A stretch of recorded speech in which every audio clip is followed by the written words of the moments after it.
Marcus Reed stood at the entrance of Portland Wonderland, his fingers wrapped around the last $50 bill in his wallet. The crisp December air bit at his face, carrying with it the scent of roasted chestnuts and the artificial sweetness of cotton candy machines warming up for the evening rush. Behind the iron gates, a 15-foot Christmas tree dominated the central plaza, its branches sagging under the weight of 10,000 white lights that would blaze to life once darkness fell. Fake snow drifted down from hidden machines mounted on light poles, dissolving on contact with the wet pavement. Emma pressed against his leg, her 7-year-old face tilted upward, eyes wide with wonder that made something in his chest crack open. She wore the same thin winter coat she'd had since kindergarten, its powder blue fabric faded to gray at the elbows, the zipper broken 3 months ago, and now held together with a safety pin Marcus had carefully threaded through both sides that morning. Her dark blonde hair hung in 2 neat braids he'd practiced doing every day for 4 years, ever since Sarah died and left him fumbling through the mechanics of fatherhood alone. The admission sign glowed in neon green, adults $25, children $15. $40 to walk through a gate, $40 he'd earned laying foundation blocks in the freezing rain for 8 hours yesterday, his hands so cold by lunch he couldn't feel the sandwich Emma had packed for him. Emma tugged his sleeve, her mitten scratchy against his wrist. Her voice came out small, already preparing for disappointment. "Daddy, can we go in? Just for a little while?" Marcus looked down at his daughter at the careful way she phrased the question, building in an escape road for him. Just for a little while, not long, not expensive. She'd learned too young to manage his limitations, to make herself smaller so he could feel bigger. That knowledge sat in his stomach like a stone. He thought about the electric bill sitting on the kitchen counter, the red final notice stamp bleeding through the envelope. He thought about the truck's transmission that juddered every time he shifted into third gear, the mechanic's estimate of $1,200 he didn't have and wouldn't have for months. He thought about Emma's birthday next month, how she'd asked for new boots because her toes pressed against the front of her current pair, but then told him later that actually her boots were fine. Totally fine. She didn't really need new ones. The 50 in his hand represented Friday's work. Tomorrow he'd get paid for Monday through Thursday, but that money was already spent 3 times over. After tonight, his wallet would be empty until next week's check, which meant canned soup for dinner and Emma's worried face across the table, pretending she liked it. But it was December 23rd, and 4 years ago, Sarah had made him promise something while morphine blurred her words and stole her focus. "Don't let Christmas die when I do. Emma needs magic. She needs to believe good things still happen. I promise. Promise me you'll always be there Christmas morning. Not working, not absent. There. I promise, Mom." He'd kept that promise every year, working double shifts before and after the holiday to make up for the lost wages, wrapping dollar store presents in the dark after Emma fell asleep, maintaining the fiction that their tiny apartment was enough, that love could substitute for stability. But this year, Emma had stopped asking for things, had started managing his expectations with the precision of someone 3 times her age, and Marcus realized with sudden, crushing clarity that she was protecting him the same way he tried to protect her. Some things were worth more than money. His fingers relaxed around the bill. "Let's go see the horses, sweetheart." Emma's face transformed, joy replacing resignation so quickly it hurt to witness. She grabbed his free hand and pulled him toward the ticket booth, already chattering about which carousel horse she wanted to ride. The white one with roses, or the black one with gold hooves, or maybe the dappled gray with ribbons. Marcus paid the admission fee, watched the 50 disappear into the cashier's drawer, and felt something loosen in his chest despite the anxiety already building about next week's groceries.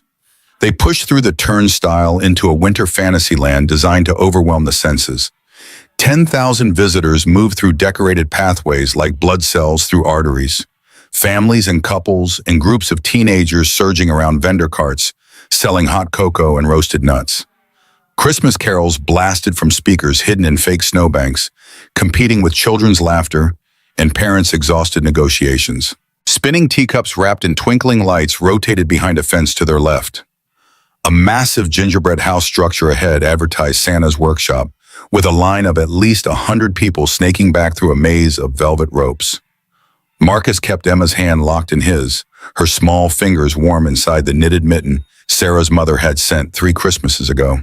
The crowd pressed in from all sides, adults not watching where they walked, kids darting between legs in pursuit of siblings or friends, or the simple case of too much sugar and freedom. Every body was a potential collision point. Every gap in the mass a place that Emma could slip through and disappear. He'd lost her once, for 7 minutes that felt like 7 hours, in a grocery store the summer after Sarah died. He turned away to grab milk from the cooler, and when he turned back, Emma was gone, swallowed by the fluorescent-lit aisles and the midday crowd. Those 7 minutes had aged him 7 years. When he finally found her near the bakery section, sitting on the floor and crying so hard she couldn't breathe, something fundamental had cracked in his capacity to feel safe anywhere crowded. Now his eyes tracked every sudden movement, every unexpected jostle.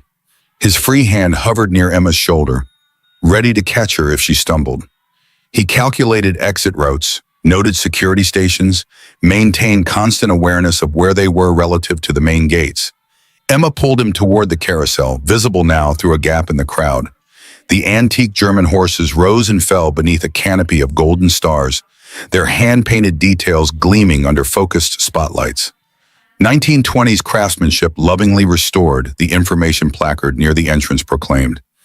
Each animal was unique, flowers and ribbons and golden trim catching light with every rotation. A small crowd had gathered to watch, parents lifting children onto shoulders for better views, couples holding hands and swaying slightly to the organ music that accompanied the ride's mechanical waltz.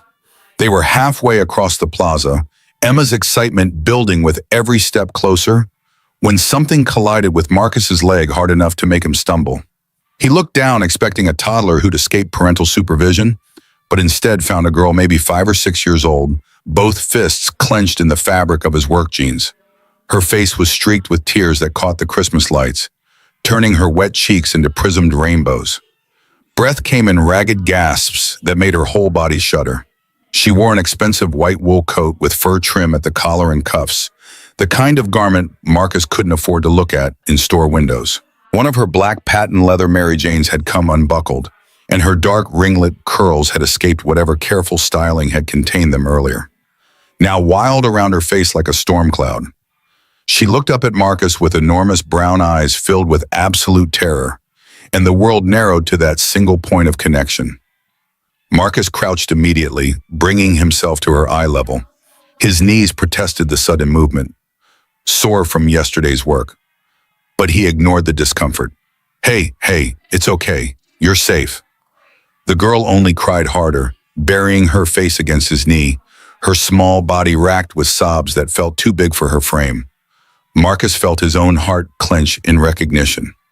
He knew that kind of fear, the primal panic of a child separated from their parent, the world suddenly too big and too dangerous and full of strangers. He'd seen it in Emma's eyes that day at the grocery store, and the memory still woke him some nights, phantom echoes of his daughter's terrified screams. Emma knelt beside him without being asked, her expression serious beyond her 7 years. She reached out slowly, carefully, the way someone might approach a frightened animal. "It's all right. My daddy's really nice. He'll help you find your mommy." The girl lifted her head slightly, her sob quieting to hiccups. She looked at Emma, at this other child who seemed so calm and sure in a world that had just revealed itself to be untrustworthy and full of danger. Something in her small body relaxed just a fraction, the rigid terror giving way to a different kind of fear, one that allowed for the possibility of help. Marcus kept his voice gentle, the same tone he used when Emma woke from nightmares about her mother. "What's your name, sweetheart?" The girl managed 2 syllables between shuddering breaths. "Bella. That's a beautiful name. I'm Marcus, and this is my daughter, Emma. Can you tell me what your mommy looks like?" But Bella's face crumpled again, fresh tears spilling over her cheeks.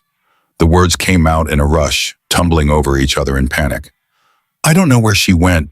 There were so many people, and then she was gone, and I couldn't find her. And I looked everywhere, and okay.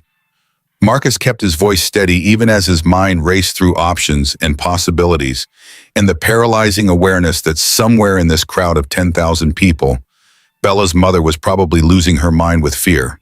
He scanned the immediate area, looking for anyone who seemed to be searching frantically for a child, but saw only the normal chaos of families moving in different directions, nobody exhibiting the specific desperation of a parent hunting for a missing child. The sea of faces was overwhelming.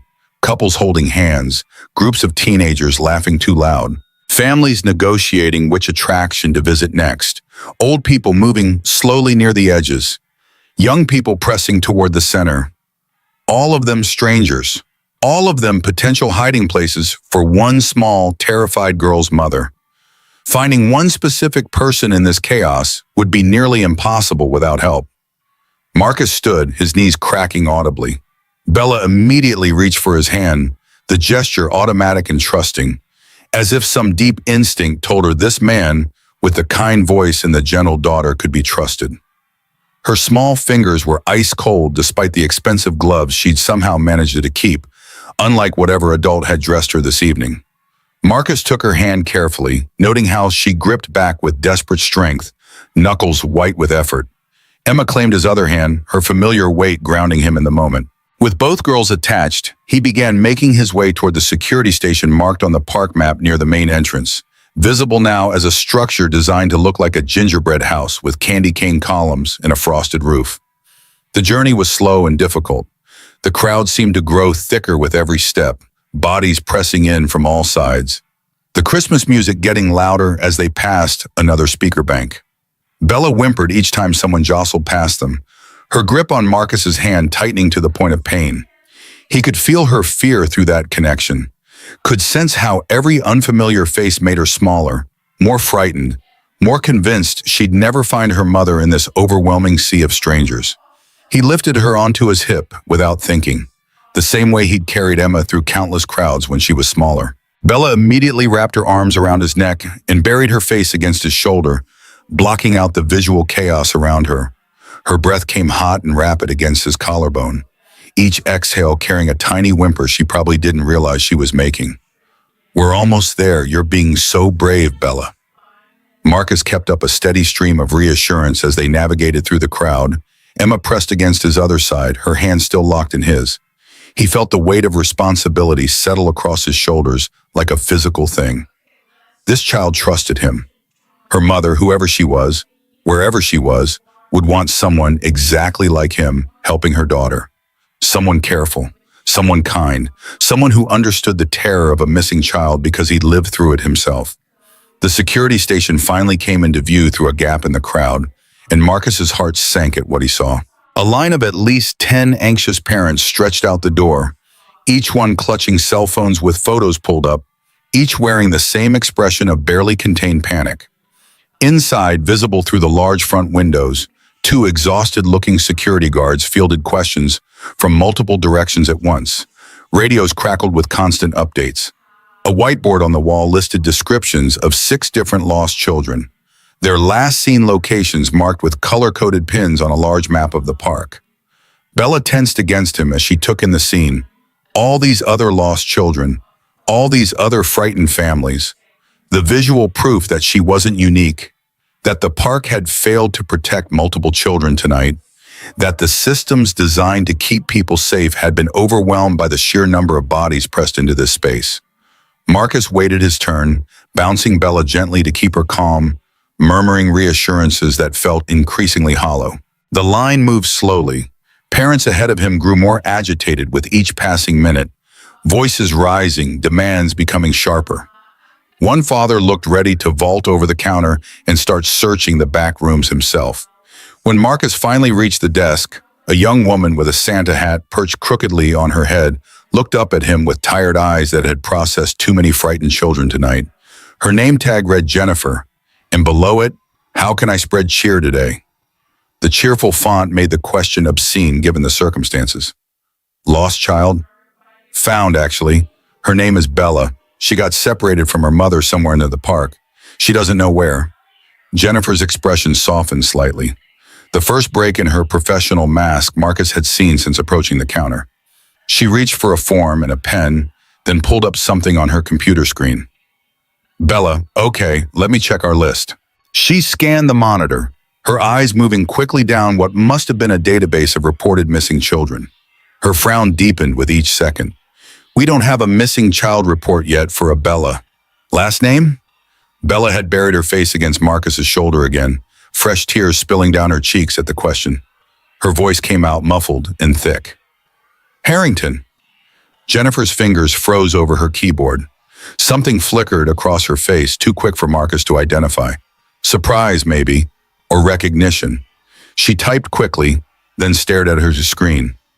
Isabella Harrington, age 6. That's odd? What's odd? Jennifer seemed to catch herself, the professional mask sliding back into place. Nothing. I mean, we just don't have a report yet. What does Mom look like, honey? But Bella just shook her head against Marcus's shoulder, her whole body trembling now. She'd reached her limit, the fear and exhaustion combining to shut down her ability to process or respond to questions. Marcus shifted her weight, trying to give her whatever small comfort his presence could provide. She's pretty shaken up. She hasn't been able to tell me much about her mother. Jennifer sighed, rubbing her temples with both hands. The gesture made her look much older than her probable 22 or 23 years. Dark circles shadowed her eyes, visible even through her foundation. Look, I'm going to be honest with you. We're completely overwhelmed tonight. She gestured at the map behind her, at the clustering of pins that represented lost children scattered throughout the park's 40 acres. This is our busiest event of the year, and we've had more lost children than usual. 23 so far, and it's only 7 o'clock. We've got teams out searching, but honestly, your best bet might be to stay in the main areas where parents typically look. The carousel, the big tree, the Ferris wheel. If you can keep her calm and visible in those spots, there's a good chance Mom will find you before we locate her through the system. It wasn't the answer Marcus had hoped for, but he understood the reality. The park was enormous, covering more ground than 6 football fields. The crowd was massive, probably close to capacity. The security staff, while competent, numbered maybe 24 people trying to manage 10,000 visitors. The math didn't work in anyone's favor. He thanked Jennifer and stepped back outside, Bella still clinging to him like he was the only solid thing in a world that had revealed itself to be unstable and dangerous. The cold air hit his face sharp enough to make his eyes water, and he took a moment to reorient himself in the chaos of the park. Emma tugged his sleeve, her small face serious with purpose. Daddy, maybe we should go to the carousel. Bella might feel better if she can watch the horses, and maybe her mommy will come there looking for her.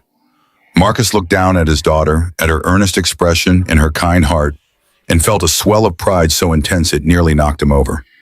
This 7-year-old who worried about his feelings, who made herself smaller to give him room, had just suggested the exact right solution with the confidence of someone who believed in her own competence. That's a wonderful idea, sweetheart. Let's go. The carousel stood at the heart of the park, positioned at the intersection of the 4 main pathways that divided the space into quadrants. The antique horses gleamed under thousands of tiny white lights strung through the canopy frame, each animal crafted with meticulous detail that spoke to a different era's commitment to beauty in everyday objects. Flowers wound through painted manes, ribbons streamed from bridles. Golden trim caught the light with every rotation, creating the illusion of movement even in the stillness between rides. A crowd had gathered in the open area surrounding the carousel, dozens of people standing and watching the horses rise and fall to the accompaniment of organ music that drifted across the plaza. Parents lifted children onto shoulders for better views. Couples stood close together, the man's arm around the woman's waist, both swaying slightly to the mechanical waltz. Groups of teenagers clustered near the fence, taking photos and laughing, their youth making them careless about the cold. Marcus found a spot beneath a large candy cane arch that marked one of the main pathways, positioning them where they could see and be seen from multiple directions.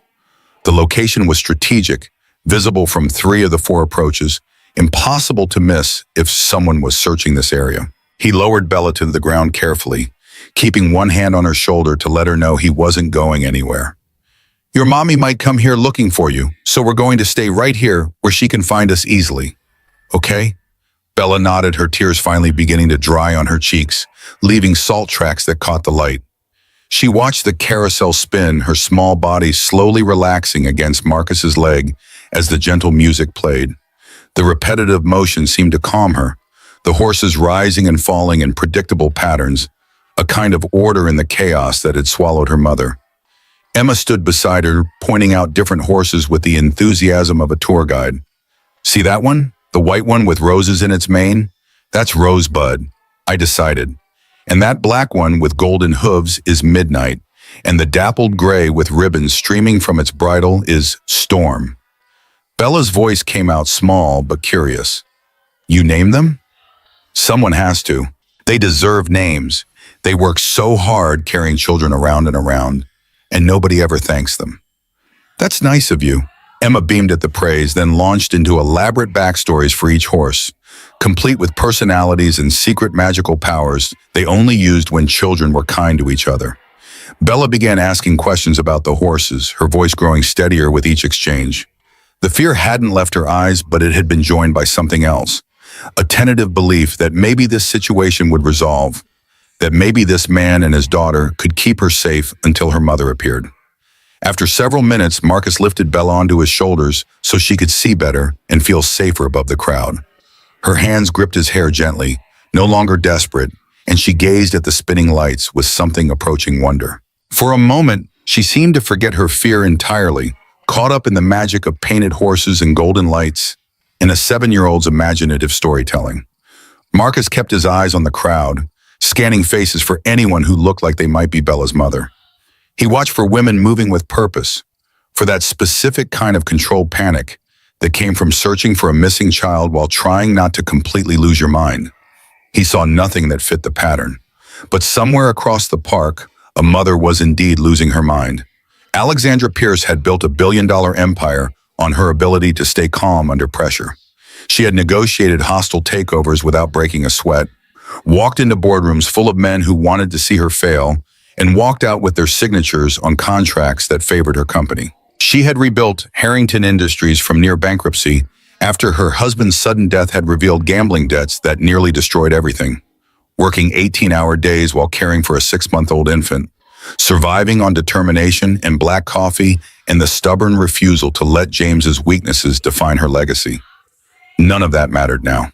None of her money, her power, her carefully cultivated reputation as the Ice Queen of Portland meant anything in this moment, because her daughter was missing, and the entire world had collapsed into a single screaming point of terror that threatened to split her skull open from the inside. She had turned away for 30 seconds. 30 seconds to answer an urgent call from her assistant about a last-minute change to tomorrow's charity gala. Some crisis about the caterer discovering they were short 300 plates and could they switch vendors at this late hour. Victoria had pulled out her phone, turned her body slightly to block the wind, and said yes to the vendor change because that's what you did when you ran a company. You made decisions quickly and moved on. When she turned back, Bella was gone. The crowd had swallowed her daughter whole, and Victoria's entire carefully constructed world had shattered into pieces she couldn't begin to reassemble. She had searched everywhere, pushing through families without apology, ignoring the irritated looks and muttered complaints. She called Bella's name until her voice went hoarse, the syllables turning rough and broken in her throat.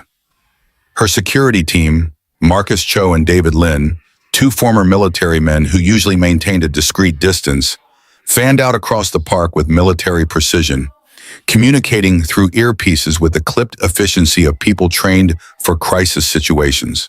But the updates kept coming back the same, a litany of failure that made Victoria's hands shake and her vision blur at the edges. Section B clear. No sign at food court. Checking Santa's workshop now. Negative on the Ferris wheel. 20 minutes passed, then 30. Victoria's legs were shaking, her designer heels completely inappropriate for this kind of frantic searching. She'd torn her cashmere wrap on a fence post 10 minutes ago and hadn't even noticed until the cold air bit at her shoulder through her silk blouse. Her perfectly styled hair, twisted into an elegant chignon by her stylist that afternoon, had come loose from its pins. Strands fell across her face, sticking to her lip gloss and the tears she refused to acknowledge. Every blonde child she spotted made her heart stop, and every time it wasn't Bella, something inside her died a little more. The Christmas lights that had seemed so magical an hour ago now felt like a cruel joke, their cheerful twinkling mocking her terror. The music made her want to scream. She thought about every moment she'd been too busy to play with Bella, every bedtime story she delegated to the nanny because she had emails to answer, Every promise she'd broken because work came first. Every school function she'd missed because of a meeting that seemed so important at the time, though she couldn't remember now what any of those meetings had been about.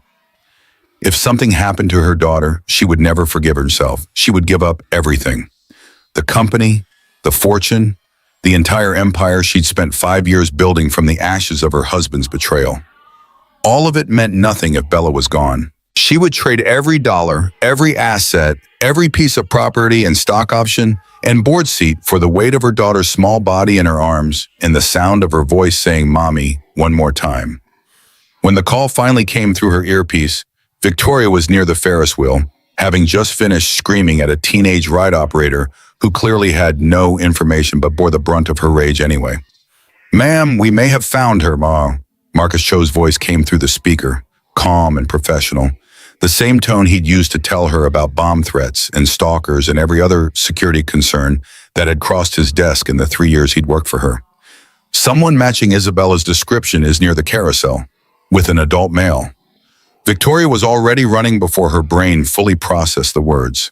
She burst through the crowd like a woman possessed, shoving aside anyone who got in her way, her heels clicking rapidly on the pavement, then one snapping off entirely, forcing her to kick them both away and continue barefoot across concrete that had absorbed the winter cold. The Ferris wheel fell behind her. The food court blurred past. The Christmas tree loomed and disappeared. The carousel came into view, its cheerful music suddenly sounding like mockery of everything she was feeling. And then she saw them. A man, tall and broad-shouldered, wearing a worn canvas jacket and work boots. He had Bella on his shoulders, her small hands gripping his hair, and he was pointing up at something, the lights maybe, or the fake snow drifting down from machines mounted on light poles. Emma stood beside him, holding what looked like a stuffed animal. Bella was smiling.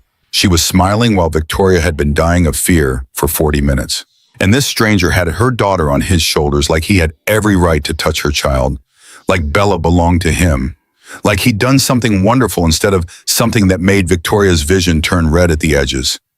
Every news story she'd ever read about child abductions flooded her brain simultaneously. Every warning about predators in crowded places. Every nightmare she'd had since becoming a mother about someone taking Bella, hurting her, destroying the single most precious thing in Victoria's life.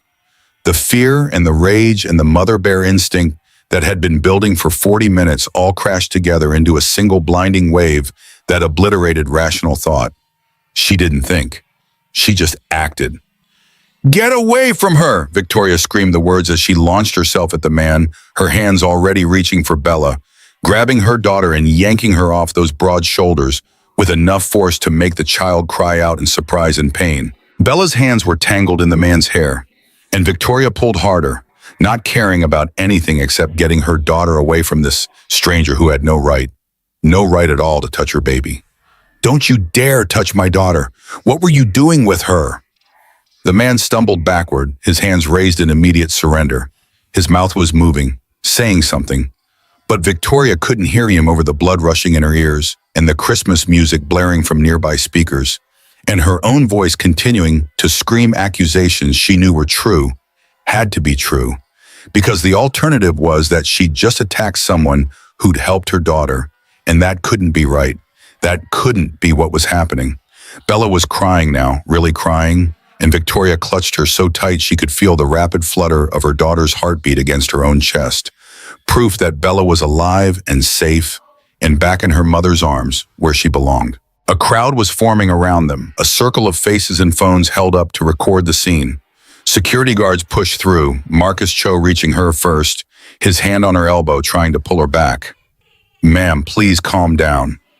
Someone else was talking to the stranger, a different guard asking questions Victoria couldn't hear. The voices overlapped into a cacophony of confusion and accusation, and too many bodies pressing too close. Victoria saw the man's daughter for the first time, a little girl about Bella's age with neat braids and a thin coat, staring up at her with witty, frightened eyes. Some distant part of her brain registered that this didn't look right, that something about this scene was wrong, that a predator wouldn't have his own child with him, would he?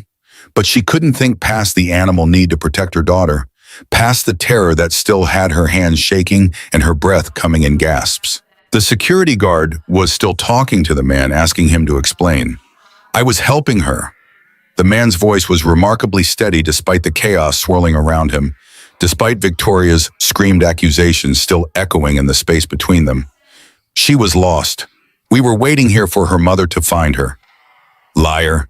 Victoria spat the word like poison, knowing it was true even as another part of her brain whispered that maybe it wasn't, that maybe she needed to listen, but the fear was too big and too loud and it drowned out everything else. You had her on your shoulders. You were carrying her somewhere. I was showing her the lights on the tree. She was scared and I was trying to distract her while we waited for you. The explanation was so reasonable, so calm, so completely at odds with what Victoria had convinced herself was happening. But she couldn't let go of the narrative she'd built in those 40 minutes of terror. Couldn't accept that she might have been wrong about the worst thing she'd ever imagined. Then Bella's voice cut through the noise, high and desperate and unmistakably clear. Mommy, stop! Stop it! Victoria went completely still, her hands frozen around her daughter's small body. He helped me, Mommy. He's nice. He and Emma helped me find you. The world shifted beneath Victoria's feet, reality rearranging itself in a way that made her previous certainty look like madness. She looked down at Bella, at her daughter's tear-stained face, at the way she was reaching toward the stranger's little girl with one hand, even while she clung to Victoria with the other. What? Her own voice sounded distant, like it belonged to someone else. I got lost, and I was so scared. And then I found Marcus and Emma, and they helped me. They took me to the security place, and then we came here so you could find me. Marcus said you'd probably come here looking. Bella's words tumbled out in a rush, each syllable another brick in the wall of Victoria's horror. He saved me, Mommy. He was saving me. The world stopped, actually stopped. Victoria felt the ground solid beneath her bare feet, felt Bella's weight in her arms, heard the carousel music and the crowd murmuring, and phones still recording her spectacular public meltdown. But none of it seemed quite real. She looked at the man properly for the first time, really looked instead of seeing him through the filter of her fear and rage. She saw the kindness in his eyes, the weariness in his posture. She saw the protective arm around his own daughter, who was pressed against his leg and trying to make herself smaller. She saw the complete absence of threat in his body language, the way he stood with his hands still raised in surrender, making no move to approach or defend himself beyond the simple statement of what he'd done. He wasn't a predator. He was a father, a good father who had done exactly what she would have wanted any decent person to do if they found a lost child. He had kept Bella safe. He had comforted her when she was terrified. He had brought her to the carousel where her mother might think to look. And Victoria had just attacked him in front of hundreds of people. The shame hit her like a physical blow, stealing the breath from her lungs and making her knees buckle. Marcus Cho caught her elbow again, his grip firm, keeping her upright through sheer force. She opened her mouth to apologize, but the words wouldn't come. Her whole body was shaking now, the adrenaline crash combining with the horror of what she'd done to make her feel like she might collapse right there on the pavement, in her bare feet and torn wrap with her daughter crying and a crowd of strangers recording every second of her breakdown. I'm sorry. The words came out barely audible above the crowd noise, inadequate for what she'd done, but the only offering she had. I'm so sorry, I thought. It's okay. The man's face was pale, his daughter still pressed against his leg, and clearly frightened by everything that had happened. But his voice carried no anger, just understanding, just the bone-deep exhaustion of someone who'd done a good thing and been punished for it. You were scared, I understand. But Victoria couldn't accept his grace, not yet. Not when she could still feel the echo of her own accusations ringing in her ears. Not when she could see the curious phones still pointed in their direction. Not when she'd just become every news story about privileged people attacking service workers for the crime of existing in their space. She pulled Bella closer, mumbled another apology that dissolved into incoherence, and retreated into the crowd before she could make things any worse. Marcus Cho and David Lin flanked her immediately, creating a bubble of space as they guided her back toward the VIP section of the park, where people like her could exist without accountability. She didn't look back. If she had, she would have seen Marcus watching her go, his expression not angry but sad. The look of a man who understood fear intimately, who had perhaps felt that same terror himself, and who bore her no ill will despite everything she had done. His daughter was crying quietly against his leg, and he bent down to comfort her, whispering something that made the little girl's sobs gradually quiet to hiccups. The crowd slowly dispersed, phones being pocketed, the entertainment over. The carousel continued its endless rotation, horses rising and falling to music that cared nothing for human drama. The fake snow kept falling, the Christmas lights kept twinkling, and Victoria Harrington, CEO of a billion-dollar empire, walked away from the worst moment of her life, knowing she had just failed every test that actually mattered. 15 minutes later, Victoria sat in the private lounge reserved for the park's most generous donors.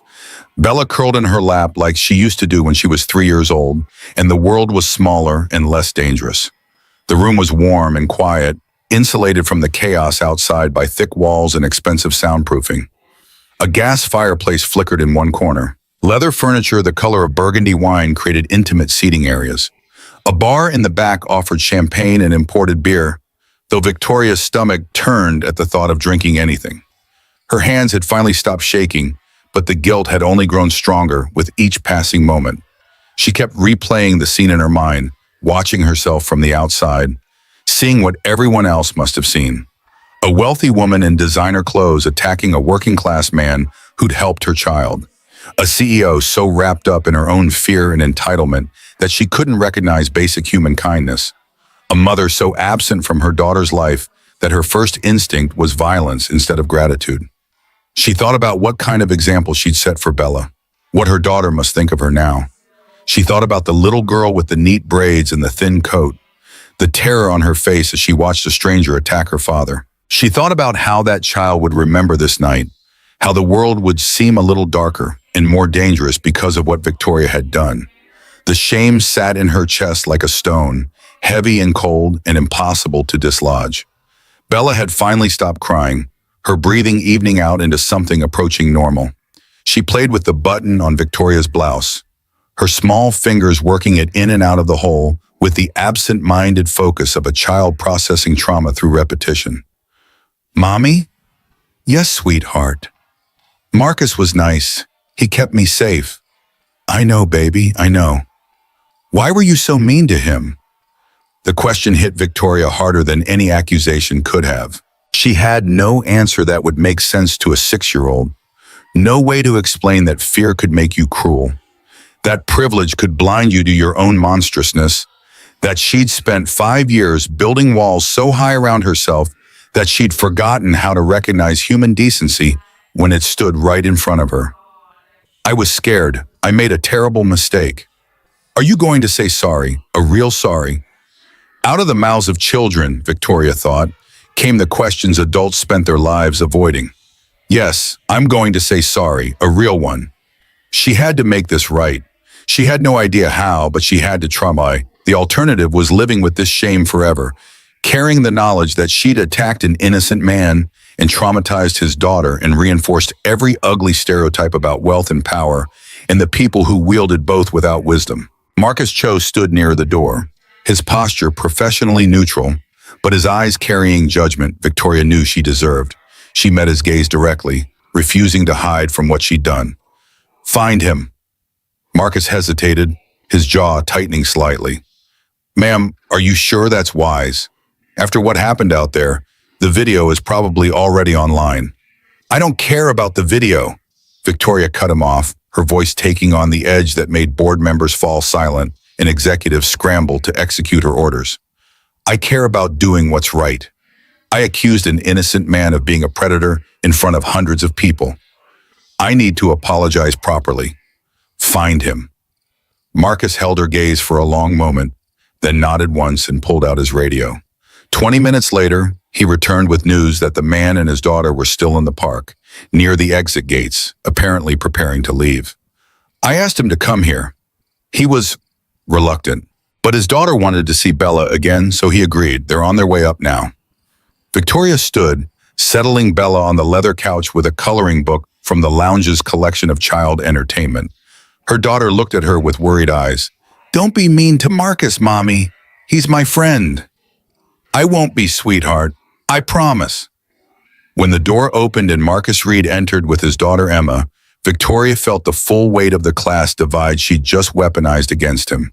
He looked profoundly uncomfortable, his work boots leaving faint marks on the expensive carpet, his canvas jacket shabby against the room's leather and dark wood elegance. Emma pressed close to his leg, her thin coat making her look even smaller than her 7 years. They looked like people who had wandered into the wrong world entirely and knew it.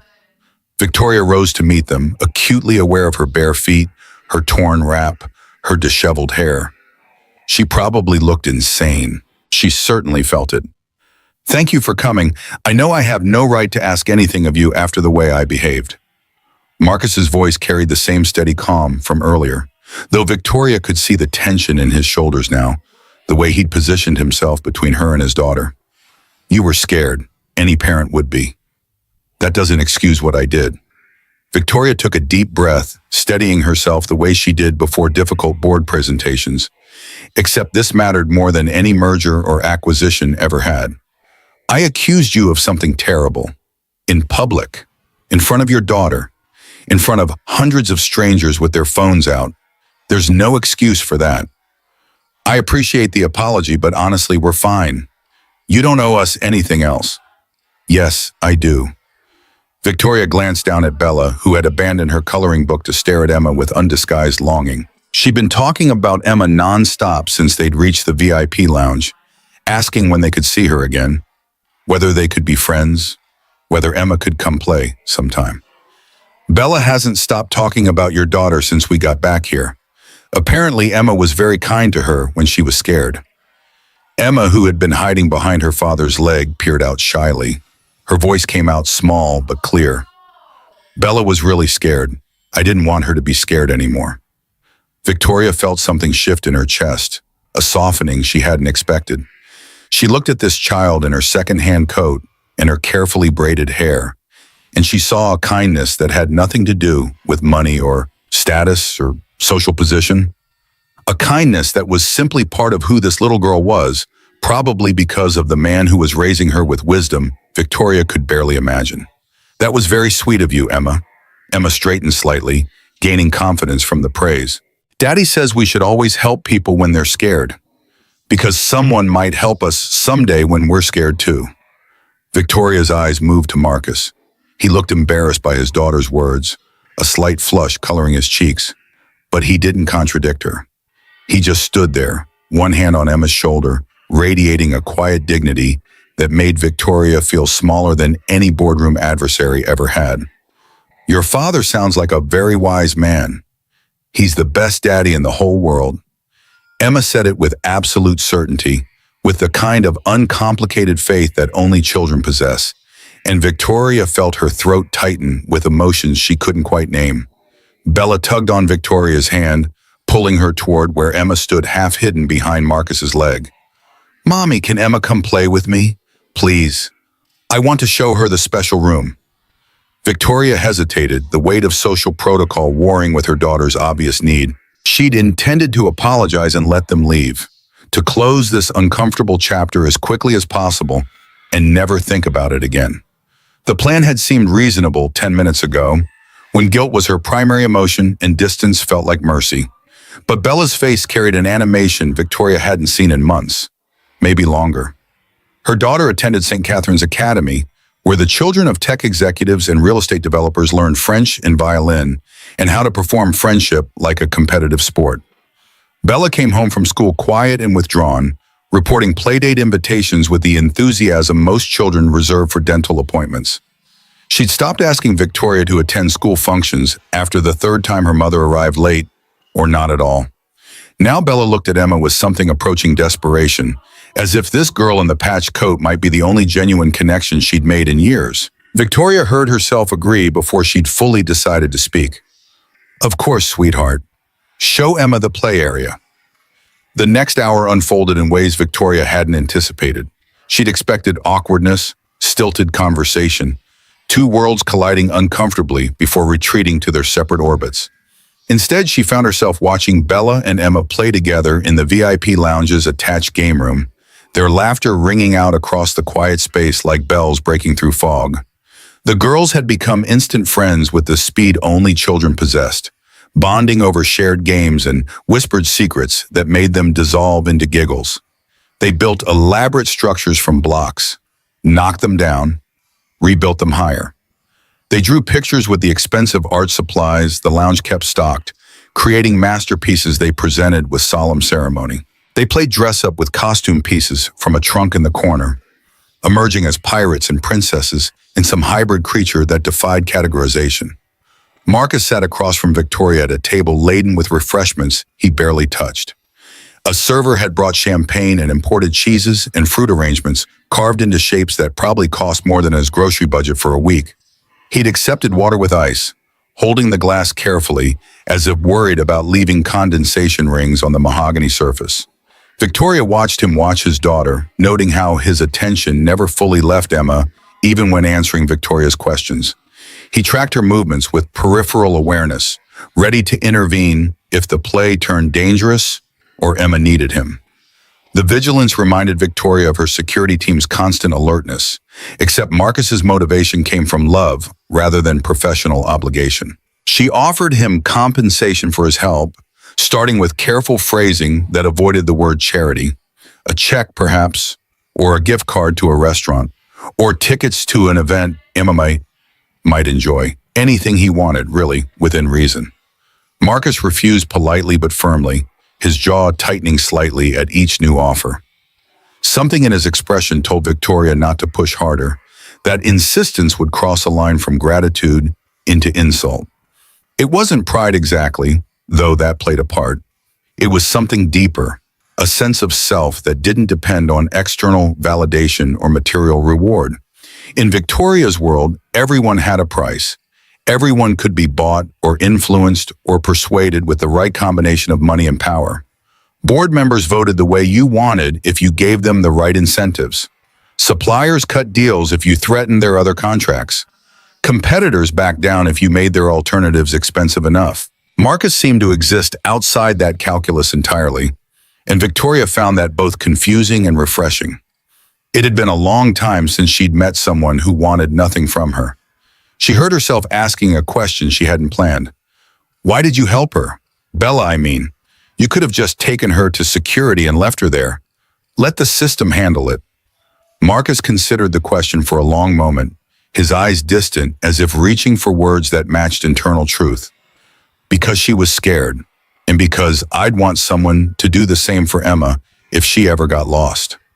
The answer was so simple it felt profound, a distillation of morality into 8 words that required no philosophy degree to understand. Victoria thought about the complexity she wrapped around every decision, the cost-benefit analyses and risk assessments and strategic considerations that dominated her thinking.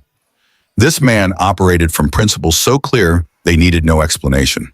Most people would have walked away, let someone else deal with it. It's not their responsibility. Marcus's eyes met hers directly, holding her gaze with quiet intensity. I'm not most people. The statement carried no arrogance, just fact. Victoria studied him, this construction worker with his calloused hands and gentle eyes, and daughter who called him the best daddy in the whole world with absolute conviction. He was nothing like the men in her universe, with their expensive suits and calculated kindnesses and eyes that always tracked where advantage might be found. He was real in a way that felt almost foreign to her now, 5 years deep into rebuilding an empire from ashes James had left behind. No, you're not. The evening continued past the point where courtesy required Marcus and Emma to stay.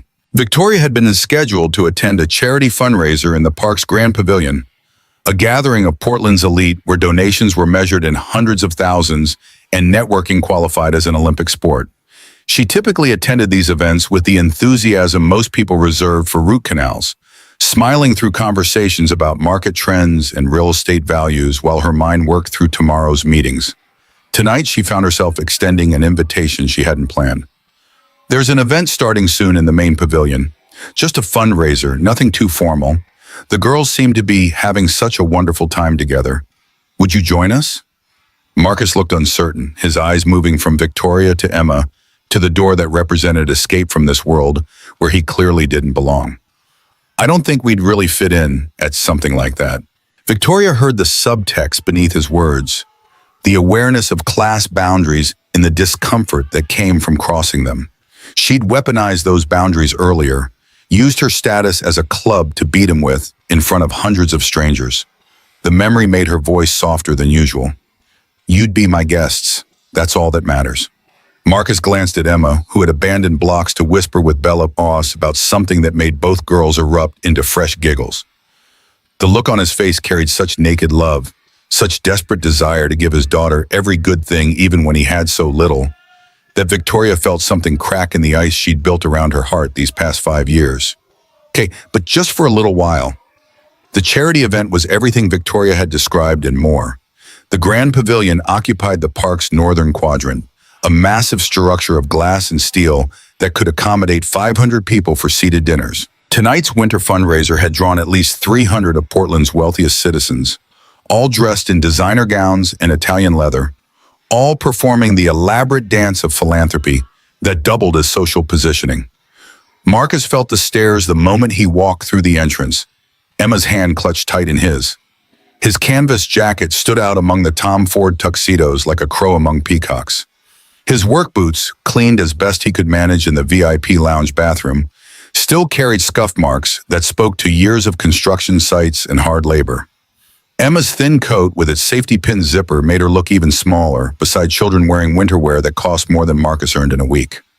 He saw the raised eyebrows, the whispered comments behind champagne flutes, the quick assessments that found him lacking and dismissed him as unworthy of further attention.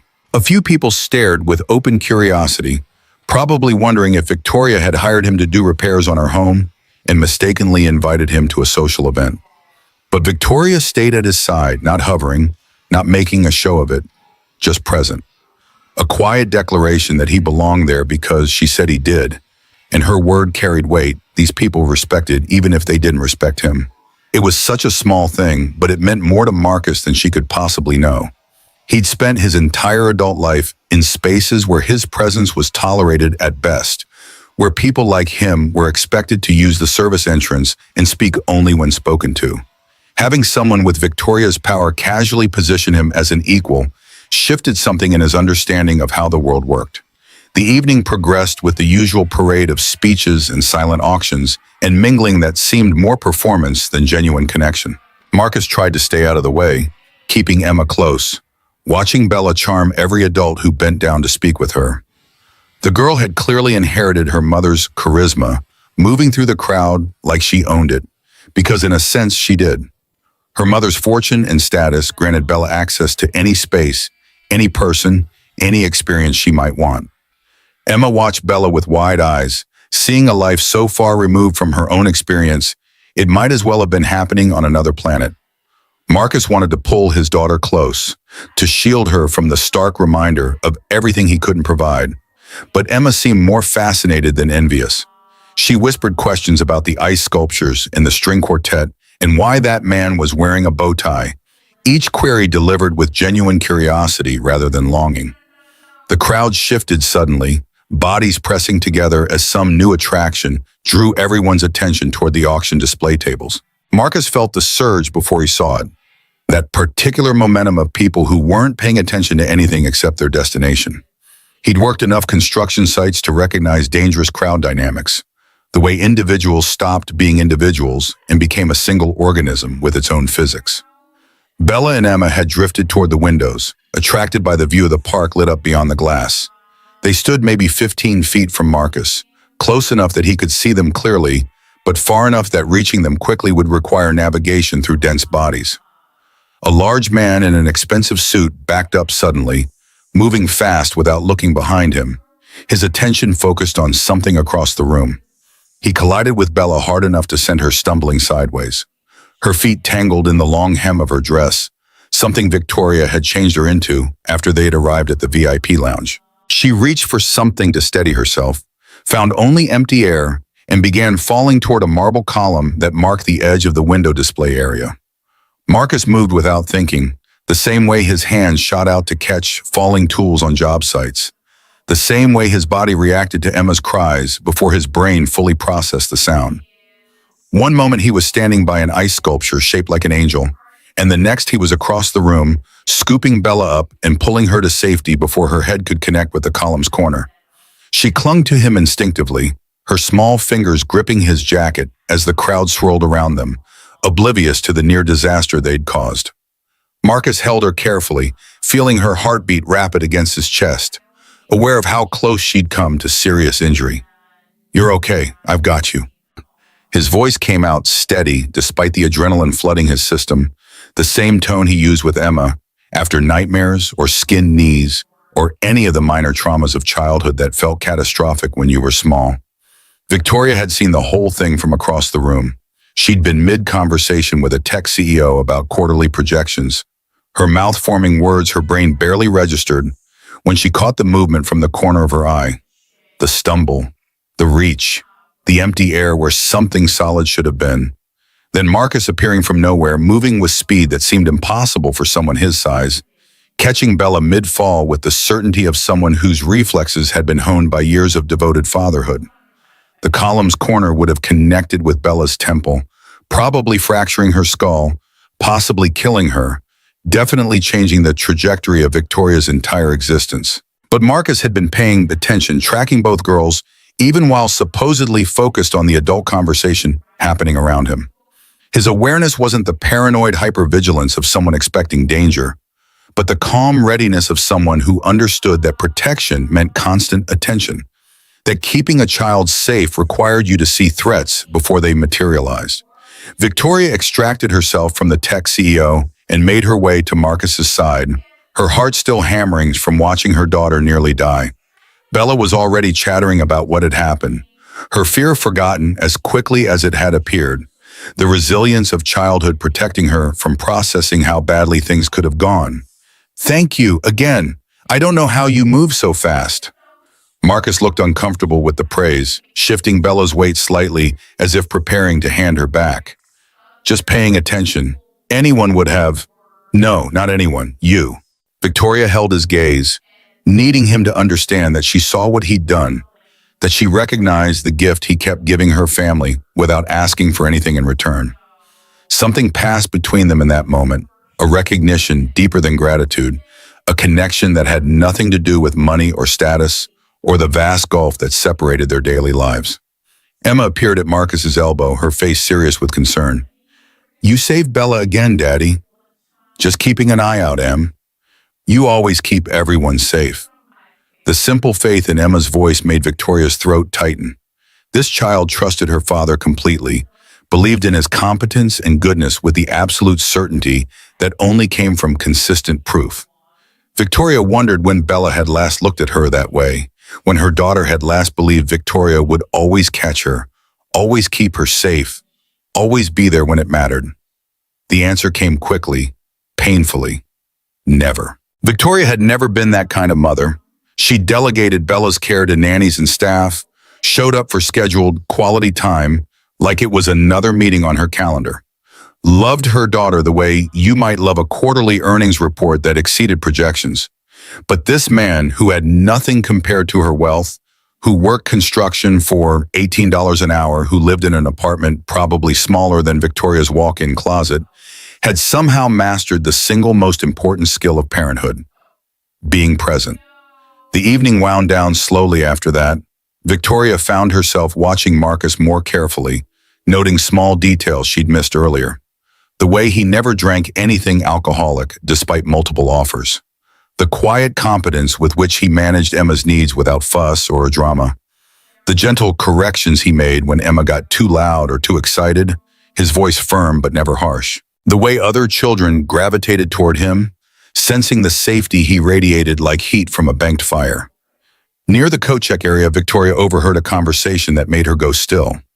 A man approached Marcus, someone Victoria recognized as Robert Chen, board member of the Portland Housing Foundation and generous contributor to various causes that allowed wealthy people to feel virtuous. Robert carried paperwork, the kind of contract documentation that suggested pre-planning rather than spontaneous offer. "Marcus, I mentioned you're in construction," Victoria told me you're skilled in residential work. Marcus's posture shifted slightly, interest sparking in his eyes. Yes, sir, mostly foundations and frame, some finish work, whatever's needed. We're building affordable housing units in East Portland, 24 units, good work that matters. We could use skilled workers willing to commit to the full timeline. Victoria watched Marcus process the information, saw hope bloom across his features before caution tempered it. What's the timeline? Breaking ground January 2nd, finished by March 15th. Tight schedule, but doable with the right crew. Premium pay, $45 an hour, guaranteed 50 hours per week. Victoria did the math automatically, a reflex from years of analyzing numbers. 45 times 50 times 10 weeks equaled $22,500. 3 months of normal income compressed into 10 weeks, enough to change Marcus's entire financial situation, enough to give Emma things she needed, enough to provide the security every parent desperate wanted for their child.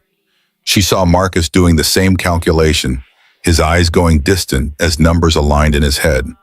Saw the moment he recognized what that money could mean for his family. That's very generous, sir.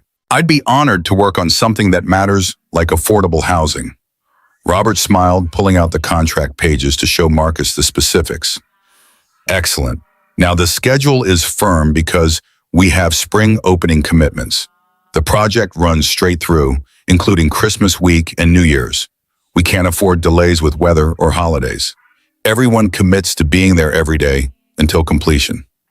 Victoria watched Marcus's expression change, hope draining away like water through a sieve. His hands, which had been reaching for the contract, stopped mid-motion. The timeline runs through Christmas? Yes, December 26th through January 1st are critical framing days. Weather window closes fast in January, so we need the structure enclosed before the rain really starts. But don't worry, you can take Christmas Day itself off. We're not monsters.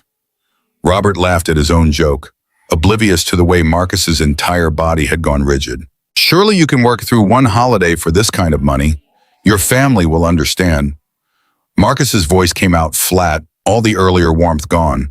I appreciate the offer, but I can't take it. Robert blinked, clearly not expecting refusal. The pay isn't sufficient. We could potentially go to 47 per hour for someone with your experience. It's not about the money. Then what? The work is solid, the crew is good, the cause is meaningful. What's the hesitation? Marcus's jaw tightened, and Victoria saw him fighting some internal battle between need and principle. The timeline means working through Christmas. I promised my daughter I'd be there Christmas morning. Every year, no matter what. Even if we're broke, I'll be there. I don't break promises to her. The words came out quiet but absolute, carrying the weight of conviction that couldn't be argued with or bargained around. Robert frowned, clearly confused by this priority structure that put family commitment ahead of financial opportunity. It's one holiday, one day out of the year for significant income that could change your situation. Surely your daughter would understand the sacrifice if you explained it. I told my daughter Christmas means Daddy will always be there. Not maybe, not probably, always. My word is the only thing I have that's worth anything when everything else is gone. I'm not trading that for money. Victoria stood frozen near the coat check counter, her phone still in her hand from the email she'd been pretending to read.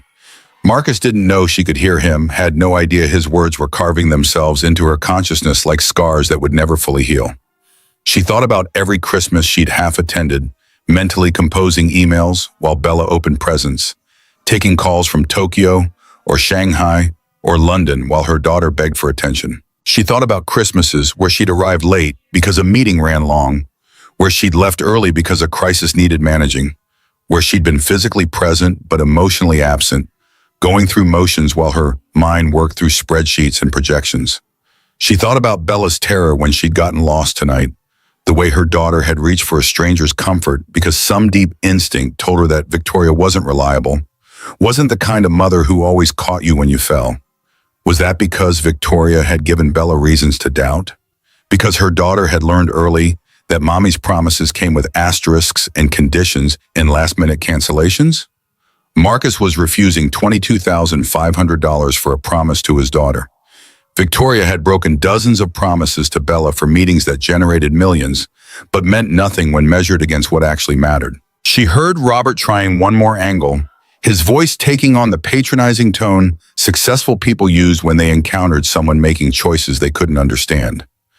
I respect family values, Marcus, but part of being a good father is providing security. This money could give your daughter stability. Isn't that more important than one day? Marcus's response came out hard, all the gentle warmth Victoria had heard earlier completely absent. You don't get to tell me what being a good father means. I work 60-hour weeks breaking my body so Emma has food and heat and a roof. I've been doing that since she was 3 years old, since her mother died and left me trying to figure out how to be enough for a little girl who deserved better than one parent in a tiny apartment. His voice dropped lower, gaining intensity despite the decreased volume. But Emma knows her father's word is sacred. She knows that when I promise something, it happens. That's worth more than any amount of money you could offer. Because stability isn't just about cash in the bank. It's about trust. And trust is built by showing up when you say you will, by keeping promises even when it's hard, by proving with your actions that love is more reliable than money. Robert held up his hands in surrender, clearly done trying to convince someone who refused to be reasonable by his definition of the word. Your choice, I'll find someone else. Good luck with whatever you're doing instead. He walked away, leaving Marcus standing alone near the coat check with Emma beside him, helping her into her thin coat with its broken zipper and safety pin repair. The little girl looked at her father with complete trust, oblivious to the money he just refused, knowing only that Daddy said they'd have Christmas together, and therefore they would. Victoria remained motionless, phone forgotten in her hand, watching Marcus and Emma prepare to leave. She wanted to go to him, to say something, but her throat had closed around words that wouldn't form properly.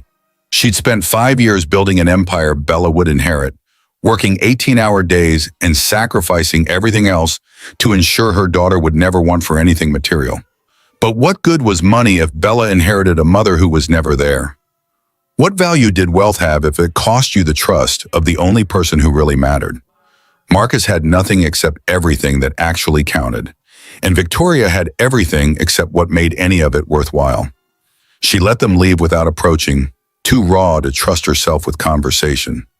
Marcus held Emma's hand as they walked toward the exit, father and daughter in their humble clothes, poor by every financial metric but rich in ways Victoria was only beginning to understand. Victoria stood in the grand pavilion surrounded by Portland's elite, feeling poverty for the first time in her life. Not the poverty of empty bank accounts or unpaid bills, but the poverty of a soul that had forgotten what mattered, that had traded genuine connection for quarterly earnings, that had become so efficient at accumulating money, it had lost the ability to accumulate meaning. She watched Marcus disappear through the doors into the December night, and something fundamental shifted in her understanding of success. The next morning arrived with the kind of pale winter sunlight that made Portland's December bearable. Victoria woke at 6 earlier than usual, her mind already churning through the previous night's events. She lay in bed for 10 minutes, staring at the ceiling of her bedroom before giving up on additional sleep and heading downstairs. Bella appeared in the kitchen doorway at 7:30, still in her pajamas, hair wild from sleep. She climbed onto a stool at the island and watched Victoria attempt to make breakfast, something the cook normally handled during the week.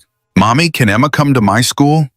Victoria looked up from the eggs she was massacring, her cooking skills atrophied from years of delegating all domestic tasks. "What do you mean, sweetheart?" "St. Catherine's has winter camp next month. There's horseback riding and art and everything. Emma would love it. Can she come?" The question hit Victoria with more force than it should have, opening up layers of complexity Bella couldn't possibly understand. St. Catherine's tuition ran $35,000 per year, with winter enrichment programs adding another $3,000. The amount was pocket change for Victoria, but represented more than Marcus probably cleared in 3 months. Bella's face carried such hope, such uncomplicated certainty that her mother could solve this problem the way she solved all problems, with money and influence, and the power that came from wealth. For the first time in years, Victoria saw her daughter asking for something that actually mattered instead of another possession that would be forgotten within days. "Let me think about it, Bella." The words felt inadequate, But Victoria needed time to consider how to approach this without causing offense. Marcus had refused $22,000 last night rather than break a promise.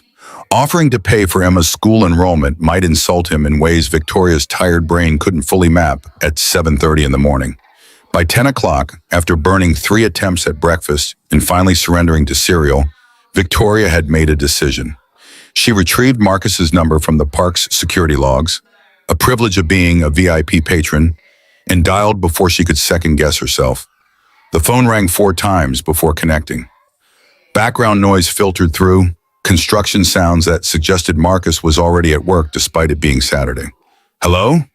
Mr. Reed, this is Victoria Harrington." A pause long enough that Victoria wondered if he'd hung up. Then his voice came back, wary but present. "Ms. Harrington, is everything all right? Is Bella's fine. I wanted to discuss something with you."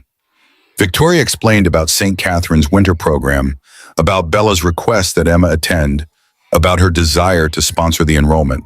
She phrased it carefully, trying to frame it as a favor Bella needed rather than charity Emma required. Marcus's response came after a silence that stretched too long. "You want to pay for my daughter's school?" The flatness in his voice told Victoria she'd miscalculated, had stepped on precisely the landmine she'd hoped to avoid. It's gratitude for helping Bella, and she would benefit from having a friend. It sounds like charity. It's not charity. What is it then? If not charity, what do you call it when someone offers to pay for something you can't afford because they think you need saving? Victoria heard anger under his words, but also hurt, and she realized with sudden clarity that she'd done exactly what Robert Chen had done last night. She'd reduced Marcus to a problem that money could solve, had implied that his inability to provide certain opportunities for Emma meant he was failing as a father.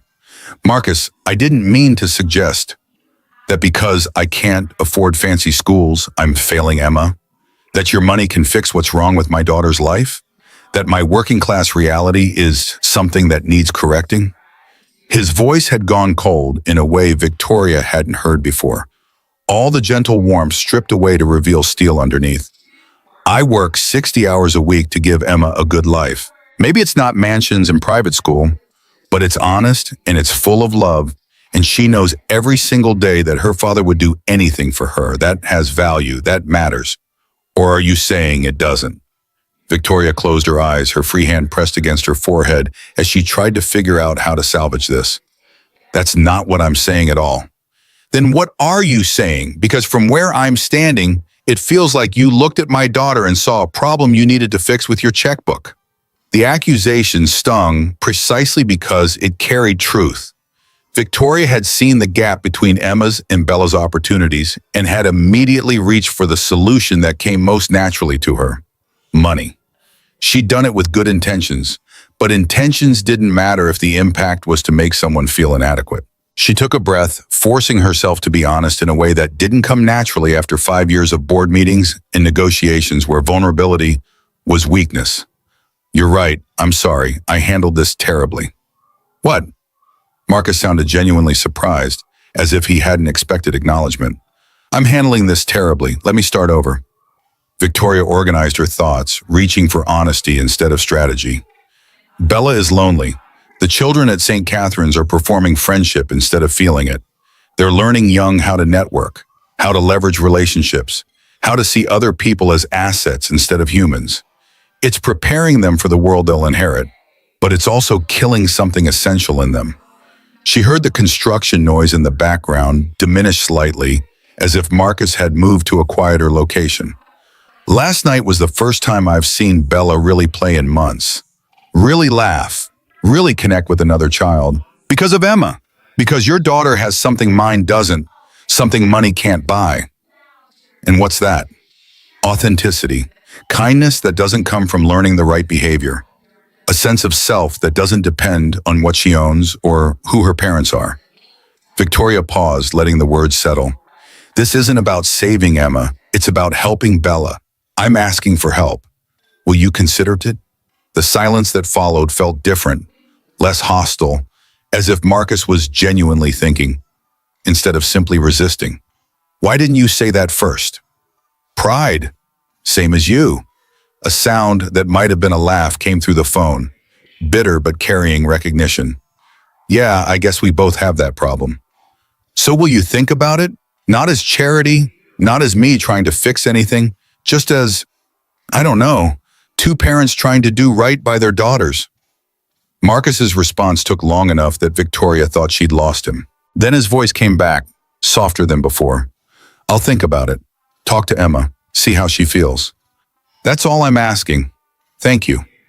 Victoria hung up and sat in her home office for several minutes, staring at the phone as if it might contain answers to questions she didn't know how to ask. She'd built a career on reading people, on understanding motivations and leveraging them to her advantage. But Marcus operated from principles so clear, they made her usual calculations meaningless. The phone rang again 3 hours later, Victoria's personal cell rather than the house line. The number showed as unknown, but she answered anyway. Ms. Harrington, it's Marcus again. His voice carried less tension than earlier, though caution remained. I know this is short notice, but would you and Bella join us for Christmas dinner tomorrow? Victoria's brain stuttered, trying to process the invitation that reversed every expected power dynamic. Christmas dinner? Nothing formal. Just 4 people who I think need each other. The phrasing echoed Victoria's earlier words back at her, and she realized Marcus was extending the same kind of bridge she'd tried to build, offering connection instead of transaction. I don't know what to say. Say yes. Last night was the most real thing that's happened to me in years. I don't want it to end just because we both have too much pride. Victoria thought about her usual Christmas plans, which involved a catered meal served by staff while she worked through emails and Bella played with expensive toys alone. She thought about Bella's face when she talked about Emma, the animation that had nothing to do with possessions and everything to do with genuine friendship. She thought about Marcus refusing $22,000 to keep a promise, and how that choice had haunted her thoughts all morning. Okay, we'll come. 4 o'clock? I'll text you the address. Should we bring anything? Just yourselves. Victoria heard something in his voice that sounded like hope mixed with nervousness, as if he was taking a risk he wasn't entirely confident would pay off. It made him more human somehow, more accessible, less of the saint she'd been constructing in her mind since last night. Marcus, thank you for asking.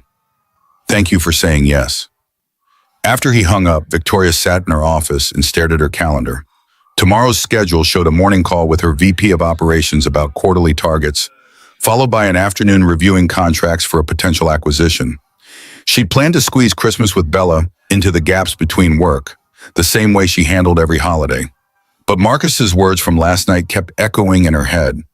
Trust is built by showing up when you say you will, by proving with your actions that love is more reliable than money. Victoria opened her phone and sent a message to her VP. Handle the quarterly targets yourself. I'm not available tomorrow, all day. Then she called her assistant and left a voicemail. The acquisition contracts can wait until Monday. If it's truly an emergency, you have authorization to make decisions without me. She sat back in her chair, feeling simultaneously liberated and terrified. She'd just made herself unavailable for an entire day, something she hadn't done since Bella was born. The business wouldn't collapse without her for 24 hours. Though part of her believed it might, believed her constant vigilance was the only thing preventing disaster.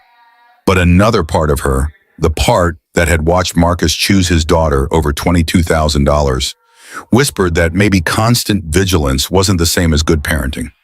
Maybe being present mattered more than being productive. Bella appeared in the doorway, clutching the stuffed rabbit she slept with, despite insisting she was too old for such things. Mommy, can we really go to Emma's house tomorrow?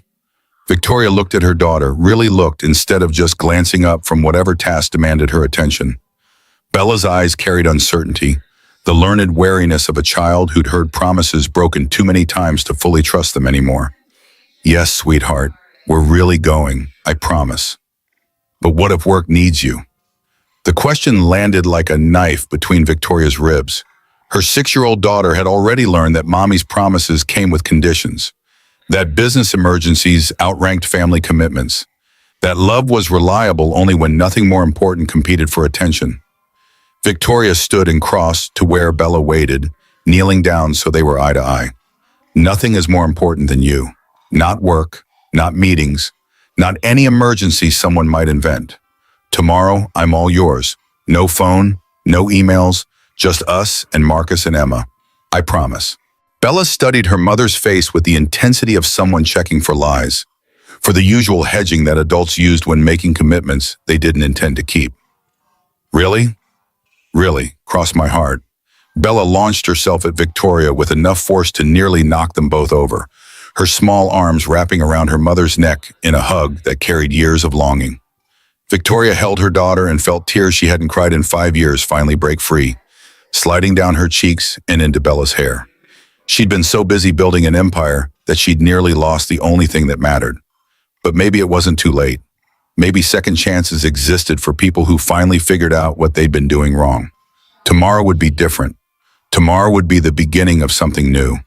Tomorrow she would show up for her daughter the way Marcus showed up for Emma, with complete presence and unwavering commitment. Tomorrow would be Christmas, and for the first time in years, Victoria Harrington intended to actually be there for it. Christmas morning arrived wrapped in fog that turned Portland's streets into watercolor paintings, edges blurred and colors muted. Victoria woke at 6 without an alarm, her body clock still programmed for early conference calls despite her decision to make today different. She lay in bed watching pale light filter through the curtains, listening to the house's silence, and felt something unfamiliar settle in her chest. Not quite peace, but maybe the beginning of it. By 7, she was downstairs in the kitchen, staring at the wolf range her decorator had insisted she needed despite Victoria's inability to operate anything more complex than the microwave. The cook had Christmas off, along with the rest of the household staff. Victoria had dismissed them yesterday afternoon with generous bonuses and firm instructions not to return until December 27th. Mrs. Chen, her head housekeeper for 3 years, had looked genuinely shocked. "Ma'am, Christmas dinner for 4 requires significant preparation. The turkey alone needs constant attention, and the side dishes. I can cook a meal, Mrs. Chen." The older woman's expression had suggested profound doubt, but professional discretion prevented her from voicing it. Victoria couldn't blame her. The last time she'd attempted cooking, Bella was an infant, and the smoke alarm had announced her failure to the entire neighborhood. But today would be different. Today she would make a meal with her own hands, even if it emerged imperfect or slightly burned. Marcus had refused $22,000 to keep a promise. The least Victoria could do was roast a turkey without outsourcing the effort. Bella appeared in the doorway at 7:30, her dark curls wild from sleep, wearing pajamas printed with snowflakes that matched the ones they'd cut yesterday.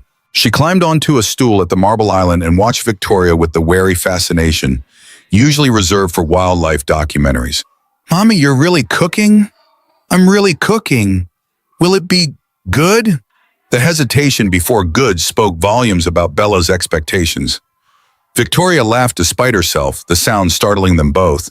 "It will be made with love. That's what matters." Bella's face lit up with recognition. "Like Emma said, about the decorations." Victoria pulled ingredients from the refrigerator, grateful she'd at least had the foresight to order everything they'd need delivered yesterday. The turkey sat in its roasting pan, already brined per YouTube video instructions Victoria had watched 3 times. Potatoes waited in a bag. Carrots and green beans looked crisp and ready. She could do this. Millions of people cook Christmas dinner every year without culinary degrees or professional kitchens. "Mommy, can we finish decorating the dining room before Emma comes?" Victoria glanced at the clock. 8 hours until Marcus and Emma arrived. Plenty of time to create more crooked snowflakes and continue the chaotic aesthetic that had emerged yesterday when she and Bella had decorated together for the first time in 6 years. They spent the next 2 hours at the dining room table with construction paper and safety scissors and enough glitter to create an environmental hazard. Bella cut shapes that bore only passing resemblance to snowflakes, their asymmetry somehow more beautiful than the perfect decorations Victoria's professional team had created for the rest of the house. They strung the paper creations on fishing line and hung them from the chandelier at varying heights, creating a mobile that would have made Martha Stewart weep. The centerpiece Bella assembled from pine branches and red berries gathered from the backyard looked like it had been arranged by enthusiastic raccoons. Nothing matched, nothing aligned. It was absolutely perfect. Victoria's phone rang at 9:15, her VP of operations calling with the urgency that suggested the building was on fire, or possibly the entire company. Victoria, we have a situation with the Shanghai supplier. They're threatening to pull out of the contract unless we renegotiate terms. This could impact Q1 production by 30%. Victoria watched Bella add more glitter to an already overwhelmed snowflake, her daughter's tongue poking out in concentration. What do they want? 10% increase in unit pricing, retroactive to last quarter. It's highway robbery, but if we don't agree, we lose 3 months of manufacturing capacity while we find alternatives. Victoria did the math automatically. 10% on their Shanghai contract meant roughly $2 million. Significant but not catastrophic. The real cost would be the production delays if they had to scramble for new suppliers. Counteroffer at 5%, non-retroactive.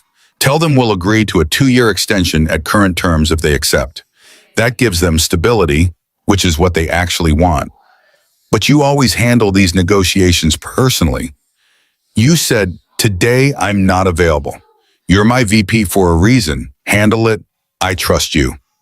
Victoria ended the call before her VP could argue further. Bella looked up from her glitter application, eyes wide. "You hung up on work." "I did. But you never hang up on work." "Today I do. Today you're more important than anything else." Bella abandoned her snowflake and threw herself at Victoria with enough force to nearly knock them both off their chairs. Her small arms wrapped around Victoria's waist, face pressed against her mother's stomach. "You're really staying? The whole day?" "The whole day, I promise." The words felt sacred somehow, weighted with every broken promise Victoria had made before, with the determination to do better this time. Bella held on for a long moment before releasing her and returning to her snowflakes. But something in her posture had relaxed, as if a tension she'd been carrying had finally eased. By noon, the turkey was in the oven, its preparation more comedic than culinary, but ultimately successful. Victoria had followed 3 different YouTube tutorials simultaneously, her tablet propped against the flour canister, rewinding sections about trussing and basting until she understood the mechanics. The bird looked slightly lopsided but smelled promising. Bella helped wash vegetables, standing on a step stool at the sink and narrating her work with the seriousness of a surgeon. "This carrot has a weird bump. Should we operate?" "I think it's fine as is. Bumps add character." "Like the snowflakes?" Exactly like the snowflakes. They worked side by side in comfortable rhythm, Bella chattering about Emma and what games they might play, Victoria half listening while monitoring the turkey and trying to remember if stuffing cooked inside the bird or separately. Eventually she gave up and made a note to ask Marcus, who seemed like the kind of person who'd know these things. At 3:30, Victoria went upstairs to change, leaving Bella to put the finishing touches on place cards she'd been creating with alarming amounts of glitter. Victoria stood in her walk-in closet surrounded by designer clothes still carrying dry cleaning tags, everything carefully organized by color and season and level of formality. She pulled out jeans she'd bought 2 years ago and never worn, a cashmere sweater in deep green that was technically casual but cost more than Marcus probably spent on clothes in a year. The juxtaposition bothered her, this evidence of wealth that couldn't hide itself even in denim. But she had nothing else that approached normal, so the jeans would have to suffice. She left her hair down instead of styling it, applied minimal makeup, and stared at her reflection with the uncomfortable awareness that she was trying to be something she wasn't. You couldn't erase 5 years of Ice Queen reputation with casual clothes and good intentions. But maybe you could start. The doorbell rang at exactly 4 o'clock, and Victoria felt her stomach flip in a way that had nothing to do with hunger. She beat Bella to the door, took a breath, and opened it to find Marcus and Emma on her front porch looking as nervous as she felt. Marcus's truck sat in her circular driveway like a rusty anchor in a sea of manicured landscaping. The Ford F-150 had to be 20 years old, its paint oxidized to a matte finish, passenger side door a slightly different color, suggesting a junkyard replacement. One windshield wiper blade was missing its rubber, just the metal arm remaining. The truck bed carried scattered tools and a tarp bunched in one corner. It was the most honest thing Victoria had seen in years. Marcus had cleaned up as best he could, his canvas jacket brushed free of construction dust, his jeans newer than the ones he'd worn at the park. Emma practically vibrated with excitement beside him, clutching something made from construction paper and determination. "Merry Christmas! Come in!" Victoria stepped back, aware of her house's overwhelming scale compared to their humble presentation. The Victorians' 3 stories loomed above them, all gingerbread trim and historical registry plaques. The interior probably looked like a museum to people who lived in apartments, where you could touch opposite walls simultaneously. But Emma's eyes went wide with wonder rather than intimidation. "Daddy, it is a castle!" Bella appeared from the dining room at a run, launching herself at Emma with the intensity of someone reuniting after years rather than 36 hours. The girls collided in a tangle of arms and excited squealing, both trying to talk at once about what they'd do today and what they'd seen and what they'd made. Marcus watched them with an expression that mixed joy and concern, probably wondering if bringing Emma here had been a mistake, if exposure to this level of wealth would make their small apartment feel inadequate. Victoria understood the fear because she'd felt its inverse yesterday, wondering if Bella, seeing how Emma lived, would reveal the hollowness of material abundance. "Can I take your jackets?" Marcus helped Emma out of her thin coat, the safety pins still holding the zipper closed. Emma thrust the construction paper creation at Victoria with solemn ceremony. "I made this for you because you're letting me come to your house." The card featured 4 stick figures holding hands under a Christmas tree, their proportions wildly incorrect but their smiles unmistakable. Careful letters spelled out, "Thank you for being our friends," across the top in Emma's 7-year-old handwriting, some letters backward, all of them earnest. Victoria's throat closed around words that wouldn't form properly. She accepted the card like it was made of spun glass, knowing without being told that Emma had spent hours on this, that each crayon stroke represented effort and care, and a generosity that had nothing to do with money. "This is beautiful, Emma. Thank you." "Bella, look what I made!" Emma reclaimed the card to show Bella, who declared it perfect and demanded they hang it on the refrigerator immediately. The girls disappeared into the kitchen, their voices echoing through the high-ceilinged rooms. Marcus and Victoria stood in the foyer, suddenly alone, the weight of last night's phone calls and today's potential hanging between them. "Your home is beautiful." "It's too big. I bought it because I could, not because we needed it. Most of the rooms stay closed." "Still, it's impressive." "Impressive isn't the same as home. I'm learning that lately." Marcus met her eyes and something passed between them, recognition maybe, or understanding, or the beginning of trust. "Come see what Bella and I made." She led him to the dining room, watching his face as he took in the crooked snowflakes and lopsided centerpiece and placed cards that read Daddy, Mommy, Emma, and Bella in Bella's careful printing. The professional decorations visible through the doorway into the living room made the dining room's chaos even more obvious by contrast. "We made these ourselves this morning. It's the first time we've decorated together since she was born."